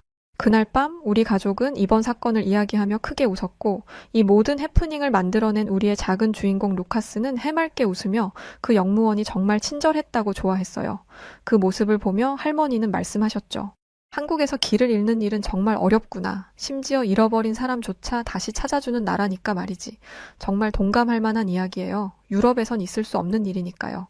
이후 서울에서 며칠을 보내고 나서 우리는 조금 더 먼 지역을 탐험하기 위해 고속버스를 타고 이동하기로 했습니다. 먼저 버스를 타기 위해 동네 버스 정류장에서 잠깐 기다리게 되었는데 이 작은 정류장조차도 우리에게 놀라움을 선사했어요. 그게 뭐였냐면 바로 따뜻 의자였죠. 버스 정류장 의자에 앉자마자 따뜻한 느낌이 들었어요. 처음엔 깜짝 놀라 이건 뭐지 싶었는데 곧이어 발열 기능이 있는 의자라는 걸 깨달았습니다. 추운 날씨 속에서 몸이 얼어붙을 걱정을 할 필요가 없다는 사실에 감탄했어요. 의자에 앉아 있을 때 위쪽 디지털 화면에서 실시간으로 버스의 위치와 예상 도착 시간을 보여주는 것도 인상적이었습니다. 유럽에서는 이런 시스템을 볼 수 없어요. 한국처럼 시민들을 위해서 이런 편의시설을 만들어둔 나라는 아마 한국이 유일하지 않았을까 싶더라고요. 믿을 수가 없었죠. 이런 시스템들 덕분에 굳이 어플을 키거나 누구에게 물어볼 필요도 없다는 게 참 좋더라고요. 그래서 버스는 언제 오냐고 수도 없이 묻는 할머니, 할아버지, 어린 조카의 질문도 막을 수 있었죠. 각자 자기 눈으로 보면 되는 거였으니까요. 조금 뒤 버스를 타고 고속버스 터미널로 이동했는데 여기서의 경험은 더 신기했습니다. 고속버스를 타기 전부터 터미널의 안내 시스템이 너무 잘 되어 있었어요. 전광판에는 우리가 탈 버스의 출발 시간과 위치가 정확히 표시되어 있었고 다국어로 된 안내 표지판 덕분에 길을 잃을 걱정이 없었죠. 게다가 고속버스를 타는 순간 이건 그냥 교통수단이 아니라 이동식 호텔에 가깝더군요. 좌석은 넓고 푹신해서 다리를 쭉 뻗어도 공간이 충분했고 각 좌석마다 USB 충전 포트가 있어서 휴대폰 배터리를 걱정할 필요가 없었죠. 저는 긴 여정을 대비해 미리 영화를 다운로드해 두었는데 버스에서 제공되는 무료 와이파이를 발견하고 괜히 웃음이 났어요. 어차피 심심할 틈이 없겠다고 생각이 들었거든요. 이후 차창 밖을 보며 풍경을 감상하다 보니 어느새 버스는 고속도로를 달리고 있었어요. 버스가 이렇게 흔들림 없이 달릴 수 있다는 것도 놀라웠지만 무엇보다 인상 깊었던 건 고속도로에서 보이는 깨끗한 환경이었죠. 도로 주변에는 쓰레기 하나 없었고 길도 잘 정비되어 있었거든요. 어쩜 이렇게 한국은 어딜 가나 깨끗한 건지 마치 영화 속 세트장 같아요. 유럽이 좋다고들 하는데 유럽은 이렇게 깨끗하지 않거든요. 이렇게 소리 소문 없이 잘 다듬어 놓고 살고 있었다니. 아무도 모르는 VIP 패키지 여행을 온 것 같은 기분이었지요. 저는 무엇보다 사실 긴 이동 시간 동안 가족들과 각자 원하는 대로 시간을 보낼 수 있었던 게 참 좋았습니다. 할아버지와 할머니는 편안히 눈을 붙이고 아이들은 태블릿으로 영상을 보며 시간을 보냈죠. 저는 충전 중인 휴대폰으로 찍어둔 사진을 정리하며 여유를 만끽했어요. 이 정도면 긴 이동도 즐거운 경험으로 남겠다는 생각이 들었죠. 보통 이렇게 다 같이 이동이라도 할라치면 언제 도착하냐, 언제 내리냐 말들이 많은데 이건 그냥 호텔방에서 쉬는 것 같은 기분이더군요. 이윽고 몇 시간의 여정 끝에 목적지에 도착했을 때 버스에서 내리는 모두가 상쾌한 얼굴이었어요. 피곤함 대신 편안함을 느꼈던 여정이었죠. 한국에 오니 이동하는 거 하나까지도 여행의 일부가 될 수 있는 것 같다는 생각이 들어 남들에게도 추천하고 싶어지더군요. 그렇게 한국에서 며칠 더 머물던 중 저희는 여행으로 쌓인 피로를 풀 겸 하루는 숙소에서 조용히 보내기로 했습니다. 그런데 문제는 저녁 시간이었어요. 바깥에 나가긴 귀찮고 그렇다고 다들 같은 음식을 먹고 싶어 하는 것도 아니었죠. 그때 로렌나가 한국에서는 배달 음식이 진짜 잘 돼 있다고 했던 말이 떠올랐습니다. 그래서 우리는 숙소에서 음식을 배달해 보기로 했죠. 아참 로렌나는 한국을 추천했지만 정작 업무가 바빠 갑자기 휴가가 취소되면서 같이 오지 못했어요. 그래서 저는 로렌나가 알려준 배달 앱을 잘 사용할 수 있을지 좀 걱정이 되었죠. 하지만 어플을 켜자마자 저는 한국 배달 문화의 위대함을 실감할 수 있었어요. 딱 봐도 주문하기는 엄청나게 간편해 보였고 무엇보다 메뉴의 종류가 너무나도 다양했거든요. 한식, 중식, 일식은 물론이고 피자와 버거, 디저트까지 있었습니다. 가족마다 각자 먹고 싶은 음식을 골랐는데 심지어 다른 가게에서 주문해도 모두 빠르게 배달이 가능하다는 사실이 신기했죠. 외국에 비하면 배달비도 싸고요. 주문 후에는 예상 도착 시간이 실시간으로 표시되었고 배달원이 어디쯤 오고 있는지도 앱을 통해 확인할 수 있었어요. 한국인 여러분들은 정말 늘 이런 걸 경험하면서 사시는 건가요? 이런 세심함에 우린 모두가 감탄했거든요. 이 정도면 굳이 밖에 나갈 필요가 없겠다는 말이 절로 나왔죠. 제가 사는 캐나다에서 이 정도의 대가족이 각자 마음에 드는 음식을 먹으려면 아마 하루를 꼬박 써도 못할 일이었을 거예요. 그런데 한국에서는 앱의 버튼 몇 번 누르는 것으로 이 많은 가족을 만족시켰으니 미친 거죠. 이윽고 음식이 도착하고 포장 상태부터 남다른 모습이 우리 가족의 눈길을 끌었어요. 깔끔하게 밀봉된 포장과 세심하게 구비된 젓가락, 포크, 소스까지 정말 완벽했거든요. 가족들은 각자 고른 음식을 맛보며 하나하나가 다 맛있다고 칭찬을 아끼지 않았습니다. 제가 요리한 것도 아닌데 제 어깨가 으쓱해지더군요. 그날 밤 배달의 편리함에 감탄한 저희는 다음날 한강공원에서 음식을 배달해 먹어보자는 결론에 이르렀습니다. 유튜브를 보니까 그런 게 있더라고요. 한강공원에서 배달을? 솔직히 상상도 못했던 일이지만 한국에서는 가능하다는 이야기를 들으니 너무 궁금했어요. 다음 날 한강공원에 도착한 우리 가족은 기대 반, 호기심 반으로 공원 한가운데 자리를 잡았습니다. 강변 풍경을 바라보며 피크닉 매트를 깔고 앱을 통해 음식을 주문했죠. 치킨, 피자, 떡볶이 같은 인기 메뉴는 물론이고 디저트까지 각자 원하는 걸 골랐어요. 한국의 배달 문화가 얼마나 대단한지 직접 체험해보고 싶은 마음에 들뜬 상태였죠. 진짜 여기까지 올까 싶었고요. 주문을 마치고 도착 시간을 기다리며 한강의 여유로운 분위기를 만끽하고 있자니 천국이 따로 없더군요. 근데 문득 이런 궁금증이 들었어요. 아니, 공원이 이렇게 넓은데 배달원이 우리를 어떻게 찾지? 하는 의문이요. 이 얘기가 나오고 나자 모두 당황하기 시작했죠. 앱에는 대략적인 위치를 찍었지만 공원 안에 사람이 너무 많아서 정확한 지점을 설명하기가 애매했거든요. 우왕좌왕하고 있는데 20분쯤 지나자 배달원이 전화를 걸어왔습니다. 고객님, 근처에 도착했는데 어디 계세요? 저는 당황한 채로 강변 쪽에 있어요. 회색 매트를 깔고 있어요. 라고 설명했지만 너무 막연한 정보라 죄송한 마음이었어요. 하지만 배달원은 당황하지 않고 그럼 주변에 뭐가 보이시나요? 라고 묻더라고요. 한참을 둘러보다가 큰 나무와 자전거 도로를 언급했더니 배달원이 아무렇지 않게 자기가 찾아오겠다는 거예요. 그게 말이 되나 싶긴 했는데 일단 믿어보기로 했죠. 하지만 문제는 여기서 끝나지 않았습니다. 저희 자리로 배달원이 오고 있는 중에 바로 옆에서 한 무리의 사람들이 갑자기 치킨을 주문했다고 큰 소리로 이야기하는 게 들리는 거예요. 그쪽 자리에도 외국인들이 한국인들과 섞여서 앉아 있었고요. 설마 그분들도 같은 배달을? 설마 하면서 힐끔 눈치를 보고 있는데 예상대로 배달원이 근처에 다가오자 그 사람들 중 한 명이 우리 치킨 왔다며 벌떡 일어나는 거예요. 설마 우리 거인가? 저 사람들 거가 맞는 거겠지? 어떻게 해야 할지 모르고 발만 동동 구르고 있는데 그 배달원이 뭔가 얘기를 하는 것 같더니 다시 저희 자리로 오는 겁니다. 너무 신기했죠. 아니 어떻게 그 사람이 아니고 우리가 시킨 거라는 걸 알았지 싶어서 저는 배달원에게 물어봤어요. 그러자 배달원은 대수롭지 않다는 듯 주문번호를 보여주는 거예요. 아, 그렇지. 주문번호가 있겠구나. 그 말을 들은 순간 온 가족이 안도의 한숨을 쉬며 박수를 쳤죠. 배달원도 웃으며 공원이 넓어도 주문번호 덕에 절대 헷갈리지 않는다고 말해주더라고요. 덕분에 음식을 뺏기지 않게 되어 우리 가족들의 분위기는 더 화기애애해졌답니다. 생각해보면 좀 바보 같은 해프닝이긴 하죠. 치킨을 나눠 먹으며 가족들은 이런 시스템이 있는 나라가 또 있을까라며 감탄에 감탄을 이어갔답니다.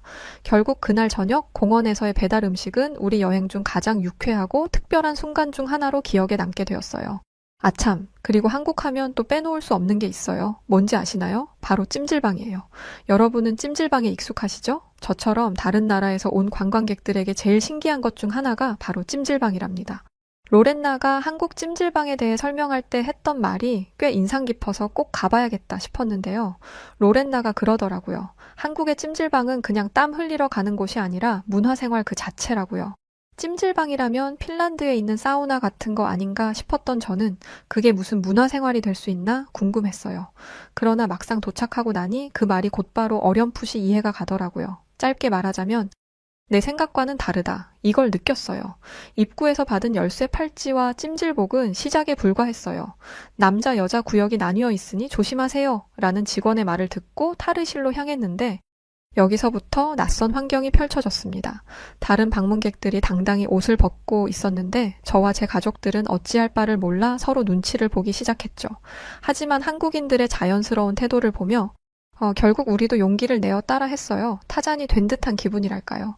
그리고 나서 먼저 사우나를 이용했는데 뜨거운 증기가 온몸을 감싸는 느낌이 정말 색달랐어요. 처음엔 여기서 얼마나 버틸 수 있을까라는 생각이 들었지만 점점 온몸이 풀리는 기분이 들더군요. 그러다 한 아저씨가 저희에게 어느 나라에서 왔냐며 친근하게 말을 거시더니 물 한 잔 마시라며 냉수 한 잔을 건네주시더라고요. 작은 배려였지만 그런 친절함 덕에 처음에 어색함이 조금씩 사라졌어요. 이후 저희는 사우나를 마치고 나서 찜질방 구역으로 이동했습니다. 여기서부터는 다양한 테마의 방들을 만나볼 수 있었어요. 황토방, 소금방, 얼음방 등 이름만 들어도 궁금한 곳들이었죠. 사우나계의 놀이공원 같더군요. 아이들은 얼음방에서 시원하게 놀고 어르신들은 황토방에서 조용히 쉬고 계셨습니다. 저는 소금방에 누워 천장을 보며 이런 독특한 문화가 어떻게 자리 잡았는지 궁금해져 이런저런 생각에 빠져 있었죠. 찜질방 한쪽에는 간식 코너가 있었는데 여기에선 한국 찜질방의 필수 아이템이라는 식혜와 삶은 달걀을 판매하고 있었어요. 현지인들이 달걀 껍질을 깨기 위해 머리에 툭툭 치는 모습을 보고 우리도 따라 해봤는데 생각보다 아파가지고 저도 모르게 아 하고 소리를 내자 아이들이 배꼽을 잡고 웃었답니다. 겨우 계란 가지고 그런 소리를 내냐고요? 녀석들 머리에 계란을 깨줬어야 했는데 말이죠. 휴게실로 이동하니 가족 단위의 한국 사람들이 매트 위에서 대화를 나누거나 텔레비전을 보고 있더군요. 누군가의 안방에 여러 마을 사람들이 모인 것 같은 이상한 기분이었어요. 하지만 그 편안한 분위기에 우리 가족도 점점 동화되었죠. 긴장이 풀린 아버지는 어느새 꿀잠에 빠져 있었고 아이들은 만화책 코너에서 책을 읽으며 즐거워했습니다. 처음엔 낯설고 어색하기만 했던 찜질방. 하지만 정겨운 한국인 여러분들의 여유로운 모습과 작은 친절 덕분에 우리 가족도 완전히 적응할 수 있었어요. 우리는 처음에 어색함을 뒤로하고 그 독특한 문화를 자연스럽게 받아들이며 찜질방에서의 시간을 만끽했죠. 그날 저녁 찜질방을 나서며 느꼈습니다. 아, 이래서 문화생활이라고 하는 거구나. 진짜 말 그대로 문화생활. 책도 보고 영화도 보고 같이 밥도 먹고 잠도 자고 식혜도 마시고 계란도 깨며 추억을 만드는. 이게 문화생활 아니면 무엇이겠어요? 한국을 제대로 경험하고 있다는 기분이 들면서 이런 새로운 경험을 즐길 수 있었던 우리 자신이 대견하기도 했습니다.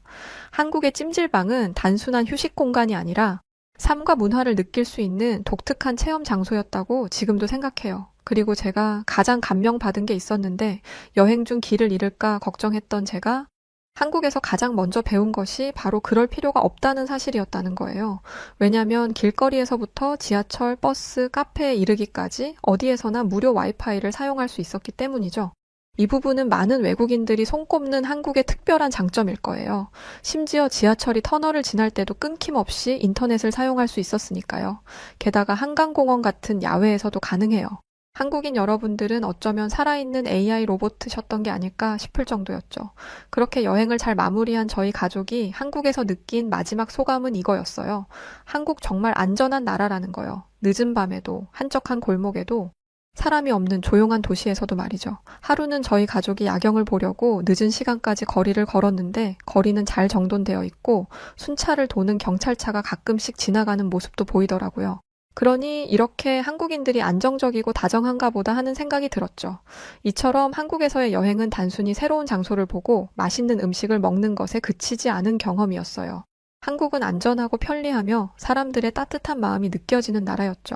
편리한 지하철과 버스, 친절한 영무원, 깨끗한 길, 재미있는 찜질방, IT 인프라와 치안까지 이 모든 것이 하나로 어우러져 한국은 우리가 상상했던 그 이상의 추억으로 남아주었답니다. 돌아가는 비행기 안에서 저는 로렌나에게 이렇게 편지를 썼어요. 처음에 왜 한국을 추천했는지 이제야 완전히 알겠어. 다음에도 이곳을 꼭 다시 올 거야. 소중한 사람과 함께. 한국에서의 이번 여행은 우리 가족 모두에게 잊지 못할 추억이 되었답니다. 앞으로도 여행지 선택에서 한국이 첫 번째로 떠오를 것 같아요.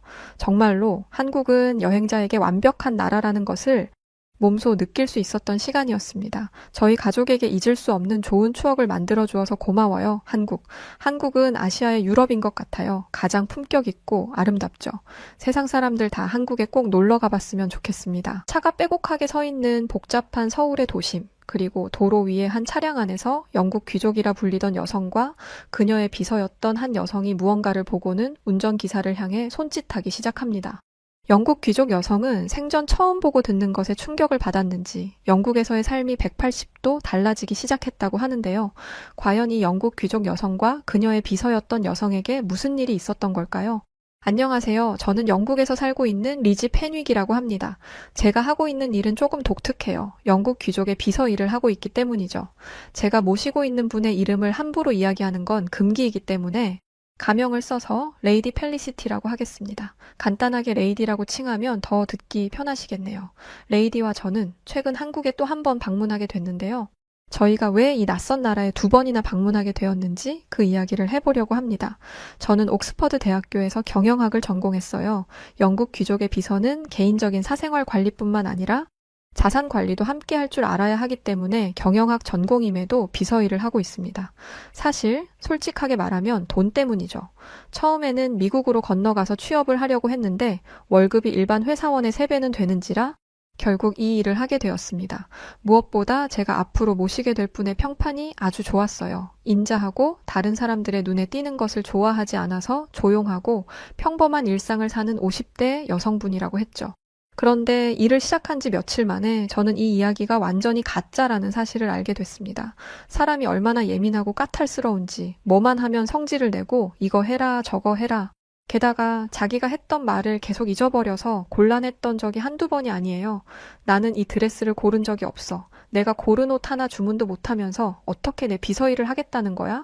처음에는 제가 진짜 실수한 줄 알았어요. 그런데 이게 몇 번이고 반복되니까 내가 진짜 실수한 게 맞는지 찾아보게 되더라고요. 짜증이 머리끝까지 솟아오른 상태에서 매장의 CCTV를 확인해 봤어요. 제가 주문한 걸 정확히 본인이 손가락으로 짚더라고요. 매장 직원들도 저와 똑같이 기억을 하고 있었고요. 정말 아버지의 사업 실패로 가족들이 거리에 나앉게 된 것만 아니었으면 진작에 때려치웠을 텐데 울며 겨자 먹기로 일을 할 수밖에 없었습니다. 그러던 어느 날 레이디가 갑자기 한국에 가고 싶다고 하더라고요. 이 사람이 또 무슨 변덕을 부리는 건가 싶어서 네, 알아보겠습니다 라고 말만 하고 안 알아보고 있었어요. 이런 식으로 뜬금없는 이야기를 해서 열심히 찾아가면 내가 언제 그걸 하고 싶다고 했어? 라고 말한 게 한두 번이 아니었거든요. 그런데 이번에는 진심이었습니다. 평소에 한국에 한자도 안 꺼내던 사람이 무슨 바람이 불었는지 지금 당장 한국을 가야겠다고 저를 들들 볶는 거예요. 당장 내일이라도 떠날 거라는 말을 겨우 진정시키고 한국에 갈 준비를 했습니다. 그런데 문제는 저도 한국을 잘 모른다는 것이었어요. 어떤 나라인지 언어와 문화, 볼거리들을 제가 파악을 한 후에 가야 저 까탈스러운 레이디를 그나마 만족시킬 수 있을 텐데 그런 걸 알아볼 만한 시간이 없었습니다. 그래서 유튜브와 뉴스 기사로 한국에 대해 벼락치기로 알아본 뒤 한국행 비행기에 올랐어요. 물론 레이디에게 한국에서 뭘 하고 싶은지 몇 번이고 물었습니다. 그런데 그럴 때마다 하는 말이 그걸 내가 알려줘야 알아? 였어요. 제 나름대로 알아갔다가는 뭐 이런 데를 데려왔냐? 라고 말할 게 뻔했기 때문에 한국에 가는 내내 초긴장 상태였습니다. 일하면서 생긴 스트레스성 탈모가 더욱 심해지는 듯 했죠. 레이디는 제 속도 모르고 기분이 좋아 보이더라고요. 한국이 중국과 일본 사이에 있다는 것도 모르던 사람이 한국에 가는 것을 무척 기대하는 듯 했습니다. 그런데 레이디의 이 기대는 한국 호텔에 도착하자마자 깨져버렸어요. 바로 호텔에 침대가 없었기 때문이었죠. 이게 뭐야? 호텔에 침대가 없어? 지금 나더러 지저분한 바닥에서 자라는 거야? 당황한 건 저도 마찬가지였어요. 분명히 고급 호텔로 예약을 했는데 사기라도 당한 건가 싶었죠. 그래서 부랴부랴 예약 내역을 확인했는데 호텔에 침대형이 있고 온돌형이 있더라고요. 온돌이 뭔가 했는데 바닥에서 자는 거더라고요. 이불 하나를 깔고 바닥에서 자라는 거죠. 평생 입식 생활을 한 사람들에게 좌식 생활은 불가능에 가깝습니다. 일단 바닥에 앉는 것 자체가 힘들어요. 몸이 그렇게 굳어졌거든요. 저도 힘든데 50대 중반이 될 때까지 이렇게 살아온 레이디는 어떻겠어요. 게다가 레이디는 바닥에 앉는 행위 자체를 굉장히 자존심 상하는 것으로 생각하고 있었습니다. 이게 뭐야? 가장 최고급 호텔로 예약한 거 아니었어? 이게 최고급이라니 한국의 수준이 이 정도밖에 안 된다는 거야. 저는 급하게 호텔 측에 침대룸이 있는지 물었지만 호텔 예약은 이미 꽉 찬 상태였습니다. 주변에 있는 호텔들도 알아봤지만 괜찮은 룸은 이미 다 나갔더라고요. 레이디는 자기가 누군지 알면 없던 방이라도 만들어줄 거다라고 성질을 냈지만 여기는 영국이 아니라 한국이었습니다. 아무리 영국에서 온 귀족이라 하더라도 영국 국왕도 아니고 로열 패밀리도 아닌데 한국 호텔이 편의를 봐줄 이유는 없었죠. 그래서 결국 레이디는 그 방에서 잠을 자야 했어요. 바닥에서 잔다 뿐이지 단차가 있는 평상 위에 잠자리가 있었고 나머지 시설은 더할 나위 없이 좋았기 때문이었죠. 저는 그동안 비서로 지내면서 익힌 기술을 이용해 레이디를 어르고 달랬고 레이디는 결국 불평불만을 하던 온돌방에서 잠을 잤습니다. 그런데 다음 날 아침 정말 어이없는 상황이 벌어졌어요. 레이디가 당초에 잠에서 깨지를 못하는 거예요. 사람이 녹아내린 듯이 기절한 듯 잠에 빠졌는데 저는 진짜 기절한 게 아닌가 싶었습니다. 레이디의 배가 올라왔다 내려가면서 숨을 쉬는 게 보이지 않았더라면 자다가 저 세상으로 간 줄 알았을 거예요. 레이디를 깨우려고 평상 쪽으로 갔는데 아니 바닥이 뜨끈하더라고요. 저도 똑같이 평상이 있는 방에서 잤는데 제가 뭘 작동하지 않은 건지 따뜻하지 않았습니다. 레이디는 겨우 눈을 뜨더니 아주 개운해하며 이렇게 말했어요. 세상에 이렇게 푹 잔 건 처음이야. 마치 몸이 녹아내리는 듯한 느낌이었어. 알고 보니 호텔 예약할 때 쓰여있던 온돌은 바닥을 따뜻하게 만드는 한국의 전통적인 난방 방법이더라고요. 저희가 한국에 처음 방문했을 당시 한국은 가을에서 겨울을 넘어가던 시점이었기 때문에 온돌을 사용해 볼 수 있었던 것이었죠. 레이디는 일어나서 몸을 이리저리 움직이더니 또 한 번 감탄했습니다. 최근에 이렇게 몸이 가벼웠던 적이 있었나? 관절 마디마디가 훨씬 나아진 기분이야. 그 어떤 테라피를 받아도 이렇게 호전된 적은 없었어. 레이디는 그 나이 때보다 심한 관절염으로 고생 중이었습니다. 관절염은 어쩔 수 없는 노화의 증거이니 그냥 참고 살라는 의사의 말에 관절염 통증이 심해지면 진통제를 먹으며 살고 있었죠. 의학적으로 도움을 받을 수 있는 게 없다 보니 여러 민간 테라피를 받으면서 어떻게든 관절염을 좀 나아지게 해보려고 했지만 그조차도 일시적일 뿐이었습니다. 그런데 잠을 자고 일어났을 뿐인데 테라피의 몇십 배의 효과가 난 거예요.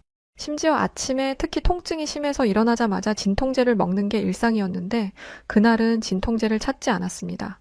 바닥에서 어떻게 자냐고 불평불만한 건 금세 잊고 한국에 있는 동안은 무조건 이 온돌에서 잘 거라고 하더라고요. 그런데 오후가 되자 레이디의 변덕스러움이 또다시 시작됐습니다. 뭐가 그리 짜증이 나는지 차를 타고 이동하는 내내 궁시렁거리면서 불만을 쏟아내더라고요. 서울은 원래 이렇게 복잡한 거야? 대체 사람은 또 왜 일이 많아?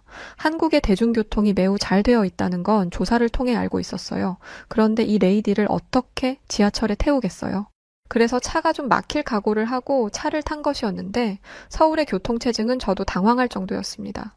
서울이 수도라고 해도 한국은 작은 나라잖아. 개미만큼 작은 나라의 수도가 이렇게 복잡할 일이냐고. 한국인들은 죄다 서울에 사는 거야? 리지, 빨리 대답해. 저는 땀을 뻘뻘 흘리면서 이 난관을 어떻게 헤쳐나가야 할지 고민하고 있었는데 그 순간 저희 옆으로 버스 한 대가 휙 하고 지나갔습니다. 도로를 보니 차선 하나가 비워져 있더라고요. 이 모습을 본 레이디는 난리가 났습니다. 뭐야, 빈 도로가 있잖아? 도로 하나가 통째로 비워져 있는데 바보같이 뭘 하고 있었던 거야? 당장 차선을 바꿔. 저는 원망스러운 눈빛으로 한국인 운전기사를 바라봤습니다. 어서 차선을 바꿔달라고 했죠. 그런데 기사는 차선을 바꿀 수 없다고 했어요. 저건 버스 전용 차로라서 버스가 아닌 차량은 운행할 수 없습니다. 버스 전용 차로라니 생전 처음 듣는 단어였어요. 출퇴근 시간이 워낙 혼잡하다 보니 대중교통으로 출퇴근하는 분들을 위해서 차도 하나를 비워놓는 거예요. 이렇게 하면 대중교통으로 출퇴근을 하면서 생기는 피로감을 덜 수 있으니까요. 솔직히 저는 매우 획기적인 방법이라고 생각했어요. 영국 런던도 차가 막힐 때는 굉장히 막히거든요. 도로를 분리해 놓기는 했는데 그건 자전거와 자동차 전용 도로를 나눠 놓은 정도입니다. 저같이 대중교통을 타고 다니는 사람들은 차가 평소보다 많이 막히거나 앞에서 사고라도 나면 직장에 지각하는 게 흔한 일이에요. 그렇다고 지각을 이해해 주느냐? 절대 아니죠. 저도 한번 이랬다가 한바탕 난리를 쳤었습니다. 이렇다 보니 버스 전용 차로라는 게 신기할 수밖에 없었어요. 대중교통을 자주 이용하는 사람들이라면 전부 저와 같은 반응이었을 거예요. 하지만 레이디는 아니었죠. 이건 차를 가지고 다니는 사람들에 대한 차별이야. 대중교통을 타고 다닌다고 특혜를 주는 게 말이 돼? 하지만 변덕스러운 레이디의 불만은 교통정체가 조금 풀리면서 다른 곳으로 향했습니다. 나는 이 도시 가운데에 있는 게 너무 숨 막혀. 답답해서 숨을 쉴 수가 없다고. 도대체 다들 왜 한국에 못 가서 안달인 거야? 제 눈에 한국의 도심은 세련됐고 잘 정돈된 분위기였습니다. 급하게 발전한 나라들은 건물이 중구난방으로 지어져서 통일감이 없어 보이는데 한국은 건물들이 하나같이 깨끗하고 건축 디자인 면에서도 매우 훌륭했거든요. 하지만 주로 한적한 교외에서 생활하는 레이디에게는 서울이 답답하게 느껴질 수도 있을 것 같다고 애써 이해하며 넘어갔습니다. 그리고 제가 집중한 건 다들 왜 한국에 못 가서 안달이야? 라는 대목이었어요. 저는 레이디가 저에게마저 숨기려고 했던 한국에 온 이유를 알아차릴 수 있었습니다. 레이디는 전통 있는 귀족 집안 출신답게 사교계에서의 자신의 입지를 굉장히 중요하게 생각했습니다. 귀족과 사교계가 영화나 드라마에서만 존재한다고 생각하시는 분들도 계신데 왕이 있고 귀족이 있는 나라에는 아직도 사교계라는 게 존재합니다. 그리고 레이디는 사교계의 유행을 선도하려고 했고 지금까지 그래 왔어요. 하지만 어느 순간부터 이 유행에서 조금씩 밀리는 것 같더라고요. 레이디는 남들 앞에서는 하지 못하는 히스테리틱한 행동을 제 앞에서는 가감없이 보였는데 사교계에서 힘을 못 쓰는 모습은 제게도 숨기려고 했습니다. 그래서 남들 다 가봤다는 한국을 본인만 못 가봤다는 말도 못했나 봐요. 남들이 다 가봤다는 한국을 나만 못 가봤어. 어디가 좋다니까. 여기 예약해둬라고 말하면 나도 편하고 레이디도 편할 텐데 대체 무슨 자존심 때문에 이걸 숨기는 건지. 하지만 이렇게라도 힌트를 줬으니 저야 편했죠. 저는 모든 일정을 취소하고 다른 영국 여성들이 어디를 다녀갔는지에 대해 알아보기 시작했습니다. 그날 밤 잠도 못 자고 완벽한 계획을 세웠는데 커다란 문제가 생겼어요. 레이디가 새벽 중에 엄청난 복통을 호소하기 시작한 거였죠. 저는 호텔 직원의 도움을 받아 레이디를 병원으로 옮겼고 병원의 빠른 처치로 금방 안정을 찾을 수 있었습니다. 수액을 맞고 있는 동안 레이디를 기다리고 있는데 의사 한 분이 다가오시더라고요. 그러더니 그분은 평소 레이디가 불편함을 호소하지는 않았는지에 대해 물어봤습니다. 저는 영문도 모른 채 복통, 빈혈, 설사가 잦았다라고 말했어요. 그리고 최근 이 증상이 악화됐고 체중 감소와 피로감을 호소하는 날이 많아졌다고 했죠. 하지만 이건 영국의 주치의에게 얘기하던 것이기 때문에 별 생각 안 하고 말한 것이었습니다. 한국 의사가 이런 걸 묻는 것도 차트의 증상을 적기 위함이라고 생각했죠. 그런데 의사의 표정이 달라지더라고요. 장 외에 통증은 없으신가요? 네, 관절염이 있기는 해요. 저와 대화를 한 뒤 의사는 잠시 자리를 비웠어요. 그런데 잠시 후 동료 의사를 데려와서는 충격적인 이야기를 하기 시작했습니다. 한국에 얼마나 계실 예정이십니까? 2주 정도 머물 예정인데 왜 그러시나요? 두 의사는 자기들끼리 심각하게 대화를 하더니 제게 이렇게 말했어요. 귀국을 미루셔야겠습니다. 아무래도 정밀 검사가 필요할 듯해요. 저는 제 귀를 의심했습니다. 귀국을 미루라니? 이렇게 갑자기? 별다른 설명도 없이 귀국을 미루라뇨? 확실한 건 아닙니다만 환자분의 현재 증상과 지금까지의 상태를 종합적으로 살펴보면 다른 질병이 있을 가능성이 커 보입니다.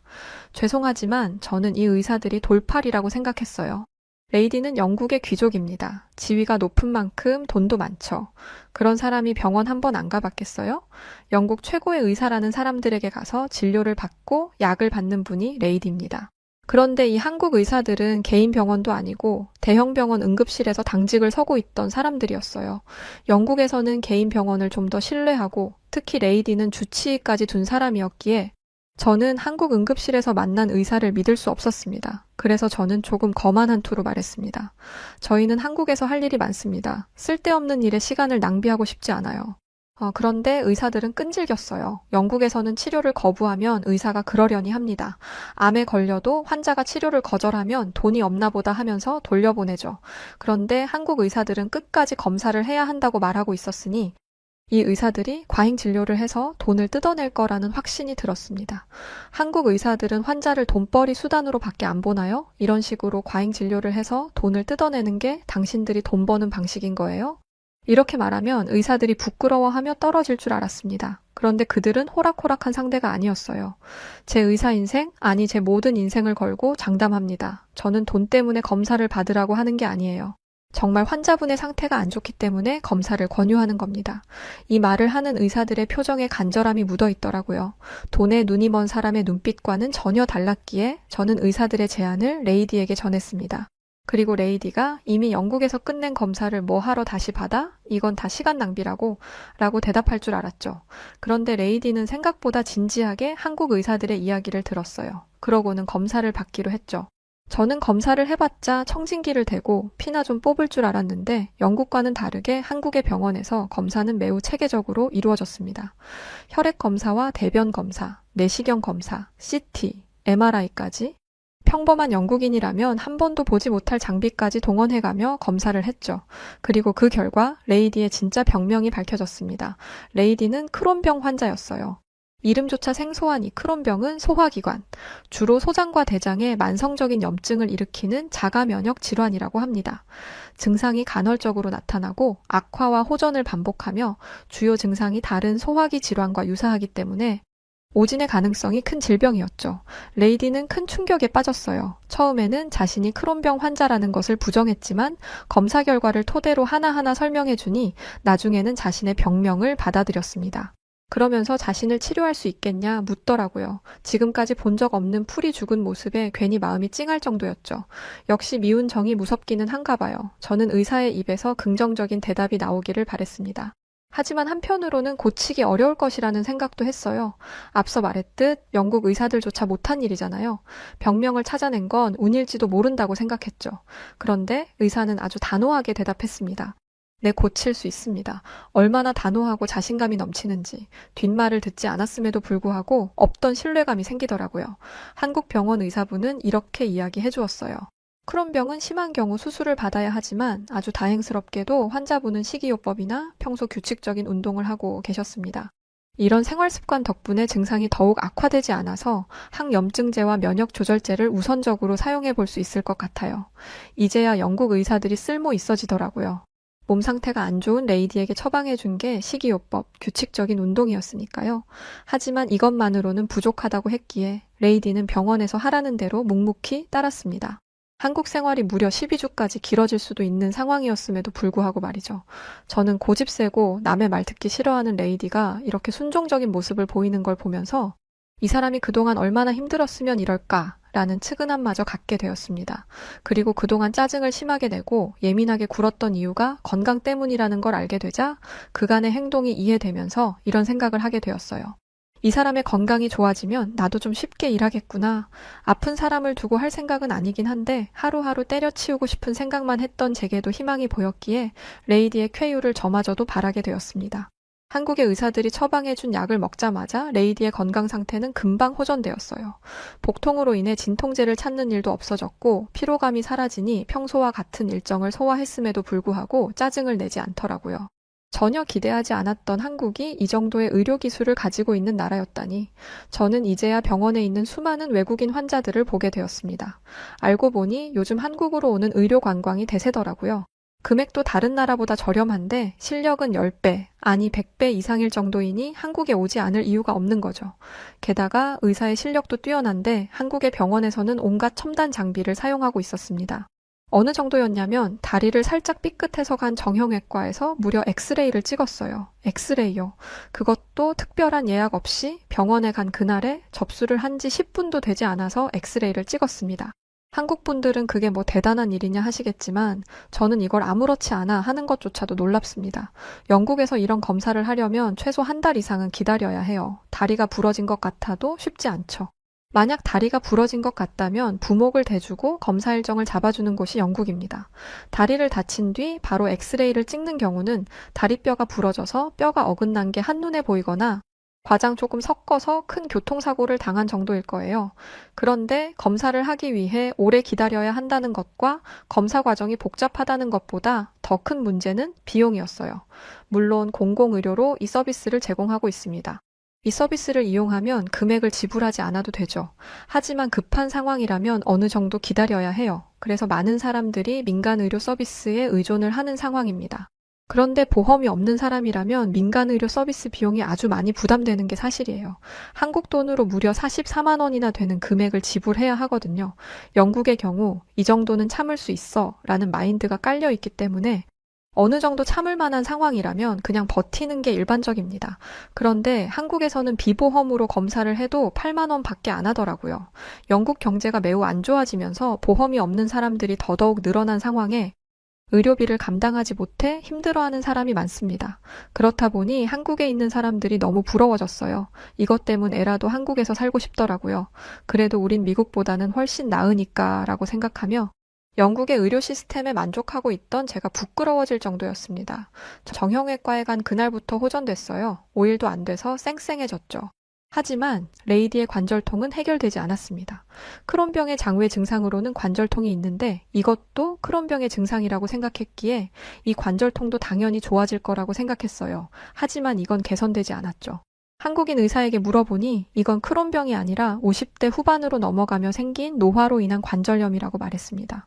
레이디의 병명을 척척 알아내고 병을 고쳐주었던 의사가 이렇게 이야기를 하니 정말 방법이 없겠더라고요. 진통제를 처방해 드리기는 할 텐데 혹시 한의학에 대해 들어보셨나요? 의학이면 의학이지 한의학이라니. 한국의 전통 의학이라는 이야기를 들었음에도 불구하고 의심이 생겼습니다. 물론 마음 한쪽에서는 이렇게 훌륭한 의사들이 추천하는 데잖아. 당연히 도움이 되겠지. 뭘 고민해? 라는 생각이 피어올랐지만 침술과 뜸이라는 것을 찾아보니 도저히 갈 엄두가 안 나더라고요. 난생 처음 그런 모습을 봤던 영국인의 입장에서 뾰족한 침들을 몸에 넣는다고 병이 나아질 수 있다는 것 자체가 제가 가지고 있던 통념상 이해되지 않는 부분이라서 더욱 그랬죠. 아니, 생각을 한번 해보세요. 사람 몸에 수십 개의 바늘을 꽂아 넣는다는 건데 심지어 그것도 마취도 안 한 상태에서 말이죠. 게다가 일반적으로 사용하는 검사 기계들은 누가 봐도 안심이 될 것 같은 느낌을 받게 하잖아요. 그런데 한의학은 사람 손목에 손을 얹고 몸 상태를 확인한다고 하더라고요. 이게 무슨 의학이죠? 이거야말로 절대적 신앙과 관련된 미신이라고 생각했습니다. 그런데 레이디는 저와 생각이 달랐어요. 이 고통에서 벗어날 수만 있다면 뭐라도 하겠다고 하더라고요. 제가 어떻게 레이디를 이길 수 있겠어요. 저는 의사가 추천해준 대로 한의원에 찾아갔습니다. 한의원에 발을 들이자마자 코를 찌르는 이상한 냄새가 났어요. 저는 그 순간 잘못 왔다 싶었죠. 그런데 한의원에서 진료와 치료를 마치고 난 뒤에는 이상하던 그 냄새가 향긋하게 느껴지기까지 했습니다. 왜냐면 바로 레이디의 관절통이 호전되었거든요. 저는 레이디의 검사를 옆에서 지켜봤는데요. 제가 찾아본 것과 달리 한의사는 초음파를 사용했습니다. 알고 보니 한의학과 양학을 접합하는 연구가 한국에서 이루어지고 있더라고요. 의사는 레이디가 퇴행성 관절염을 앓고 있다고 진단을 했습니다. 그런데 이건 이미 알고 있는 사실이잖아요. 초음파를 사용한다는 것에 놀라긴 했지만 과연 관절염을 나아지게 할 수 있을지는 의문이었어요. 레이디가 치료실로 들어간 뒤 그 옆에서 지켜보는데 무릎에 뜸을 뜨더라고요. 뭔가를 올려놓고 불을 붙이는데 정말 경악을 금치 못했습니다.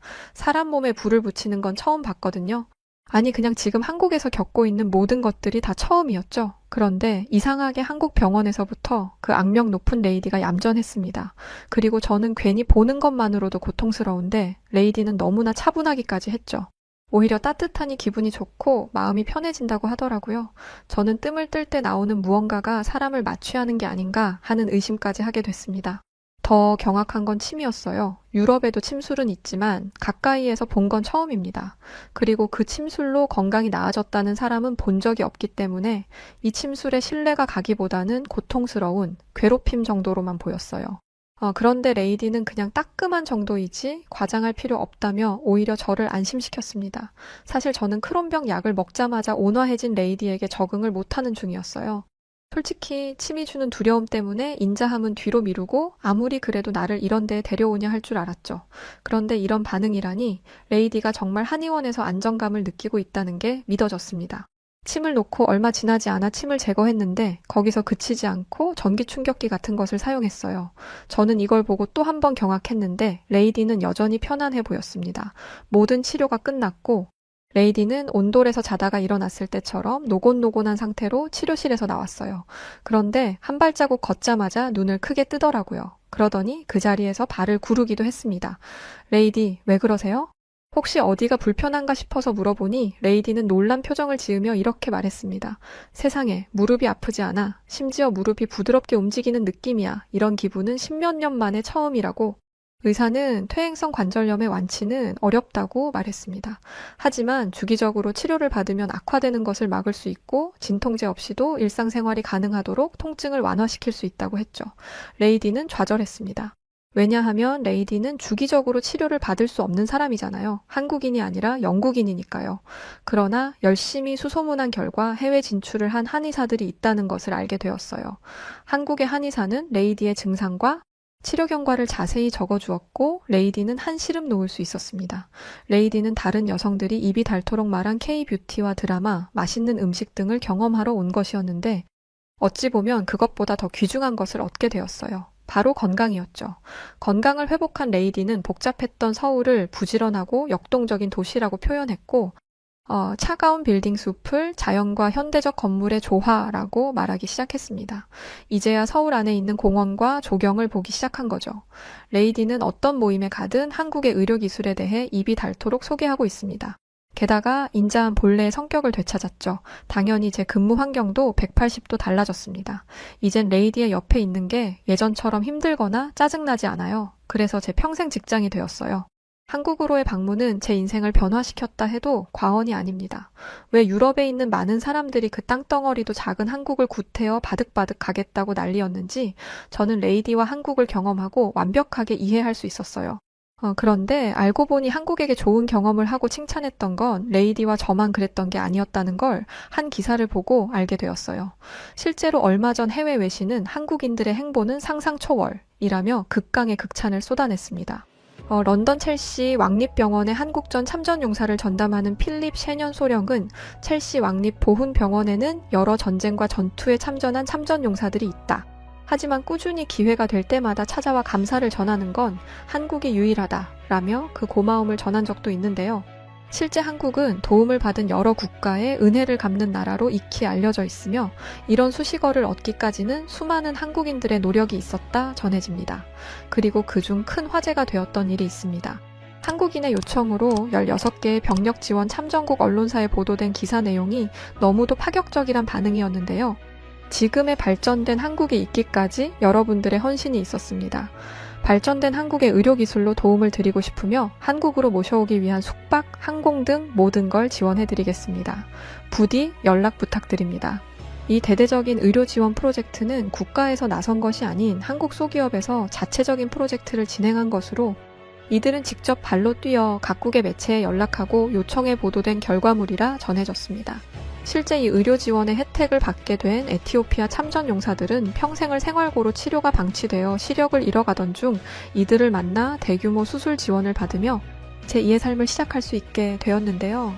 이로 인해 해당 국가의 신문에까지 보도되며 주목받게 된 한국 기업은 그저 한국인으로서 해야 할 일을 했을 뿐이라는 간단명료한 한마디를 남겨 더욱 강렬한 인상을 남겼습니다. 한국 기업 인프레쉬, 이 기업은 작은 몸집을 가졌지만 참전용사 후원에는 여느 대기업 못지않은 큰 포부를 가지고 있습니다. 소수의 인원이지만 현재 국내 참전용사들을 위한 식비 지원, 전자제품, 주거 개선을 진행 중이고 에티오피아를 비롯해 필리핀, 태국, 콜롬비아에 아낌없는 지원을 보내고 있는데요. 한국인의 정체성을 보여주는 기업, 해외에선 이 기업을 이렇게 지칭하고 있습니다. 실제 인프레쉬는 모든 후원을 기업명이 아닌 한국인들의 이름으로 진행하고 있어 놀라움을 주고 있습니다. 문경식, 김수용, 이재국, 길명숙 등 매번 해당 기업에 동참한 수많은 한국인들의 이름이 참전용사들에게 전달되고 있으며 명단을 받아본 참전용사들은 우리의 생명의 은인 한국인들에게 감사합니다. 라며 한국의 감동의 메시지를 전하고 있는데요. 현재 인프레쉬는 또 다른 기적을 전달하기 위한 준비 중에 있습니다. 해당 볼캡과 티셔츠는 Things to Remember 이라는 기억이란 주제에 초점을 맞춰 대한민국 영웅들의 희생 헌신을 잊지 말자고 전하고 있으며 펄럭이는 태극기를 제품 디자인으로 녹여내 한국의 역사를 알리고 있습니다. 심플한 디자인으로 일상 속 착용해도 무리 없는 굿즈로 많은 한국인들이 동참 중에 있는데요. 또한 해당 상품의 수익금 일부가 어려운 참전용사분들을 위해 후원되며 한국인 구매자들의 이름이 공식 홈페이지에 기재되어 전달된다고 합니다. 인프레쉬를 통해 한국의 역사가 세계에 알려지고 도움을 받는 참전용사분들이 많아졌습니다. 저희 여우튜브 1, 여우튜브 2 역시 한국인으로서 이 후원에 동참하였으며 많은 분들의 참여가 이 기업의 큰 원동력이 되지 않을까 싶습니다. 상품의 구매처는 고정 댓글에 남겨두겠습니다. 감사합니다. 요즘 우리 레이디는 어딜 가나 한국을 입에 올립니다. 너희들 한국은 가봤니? 한국도 안 가보고선 어떻게 귀족이라고 말할 수 있어? 놀랍다 해. 또한 레이디는 주기적으로 영국에서 한국인들이 운영하는 한의원을 가고 있어요. 한국은 저와 레이디의 생각과 삶의 패턴을 많이 바꿔주었습니다. 좋은 경험을 할 수 있도록 해준 한국과 한국인 분들에게 진심으로 고맙다는 말을 전하고 싶습니다. 감사합니다. 네, 오늘 사연 여기까지입니다. 아마 한국을 처음 방문했던 외국인들이라면 지금의 사연과 비슷한 경험들을 많이들 할 거라고 생각해요. 요즘 무거운 사연들만 많았는데 모처럼 가볍고 유쾌한 사연 반가웠네요. 자, 그럼 오늘 사연은 어떠셨나요? 사연이 즐거우셨다면 구독, 좋아요 부탁드리고 사연을 전해드렸던 저는 여우튜브 송은지였습니다. 더 재밌고 유쾌한 사연으로 찾아뵙겠습니다. 영상 끝까지 시청해주셔서 고맙습니다. 그리고 항상 감사드립니다. 구독자 여러분들 사랑합니다. 당신만의 유튜브가 될래요. 당신만의 사연을 들려드릴게요. 언제나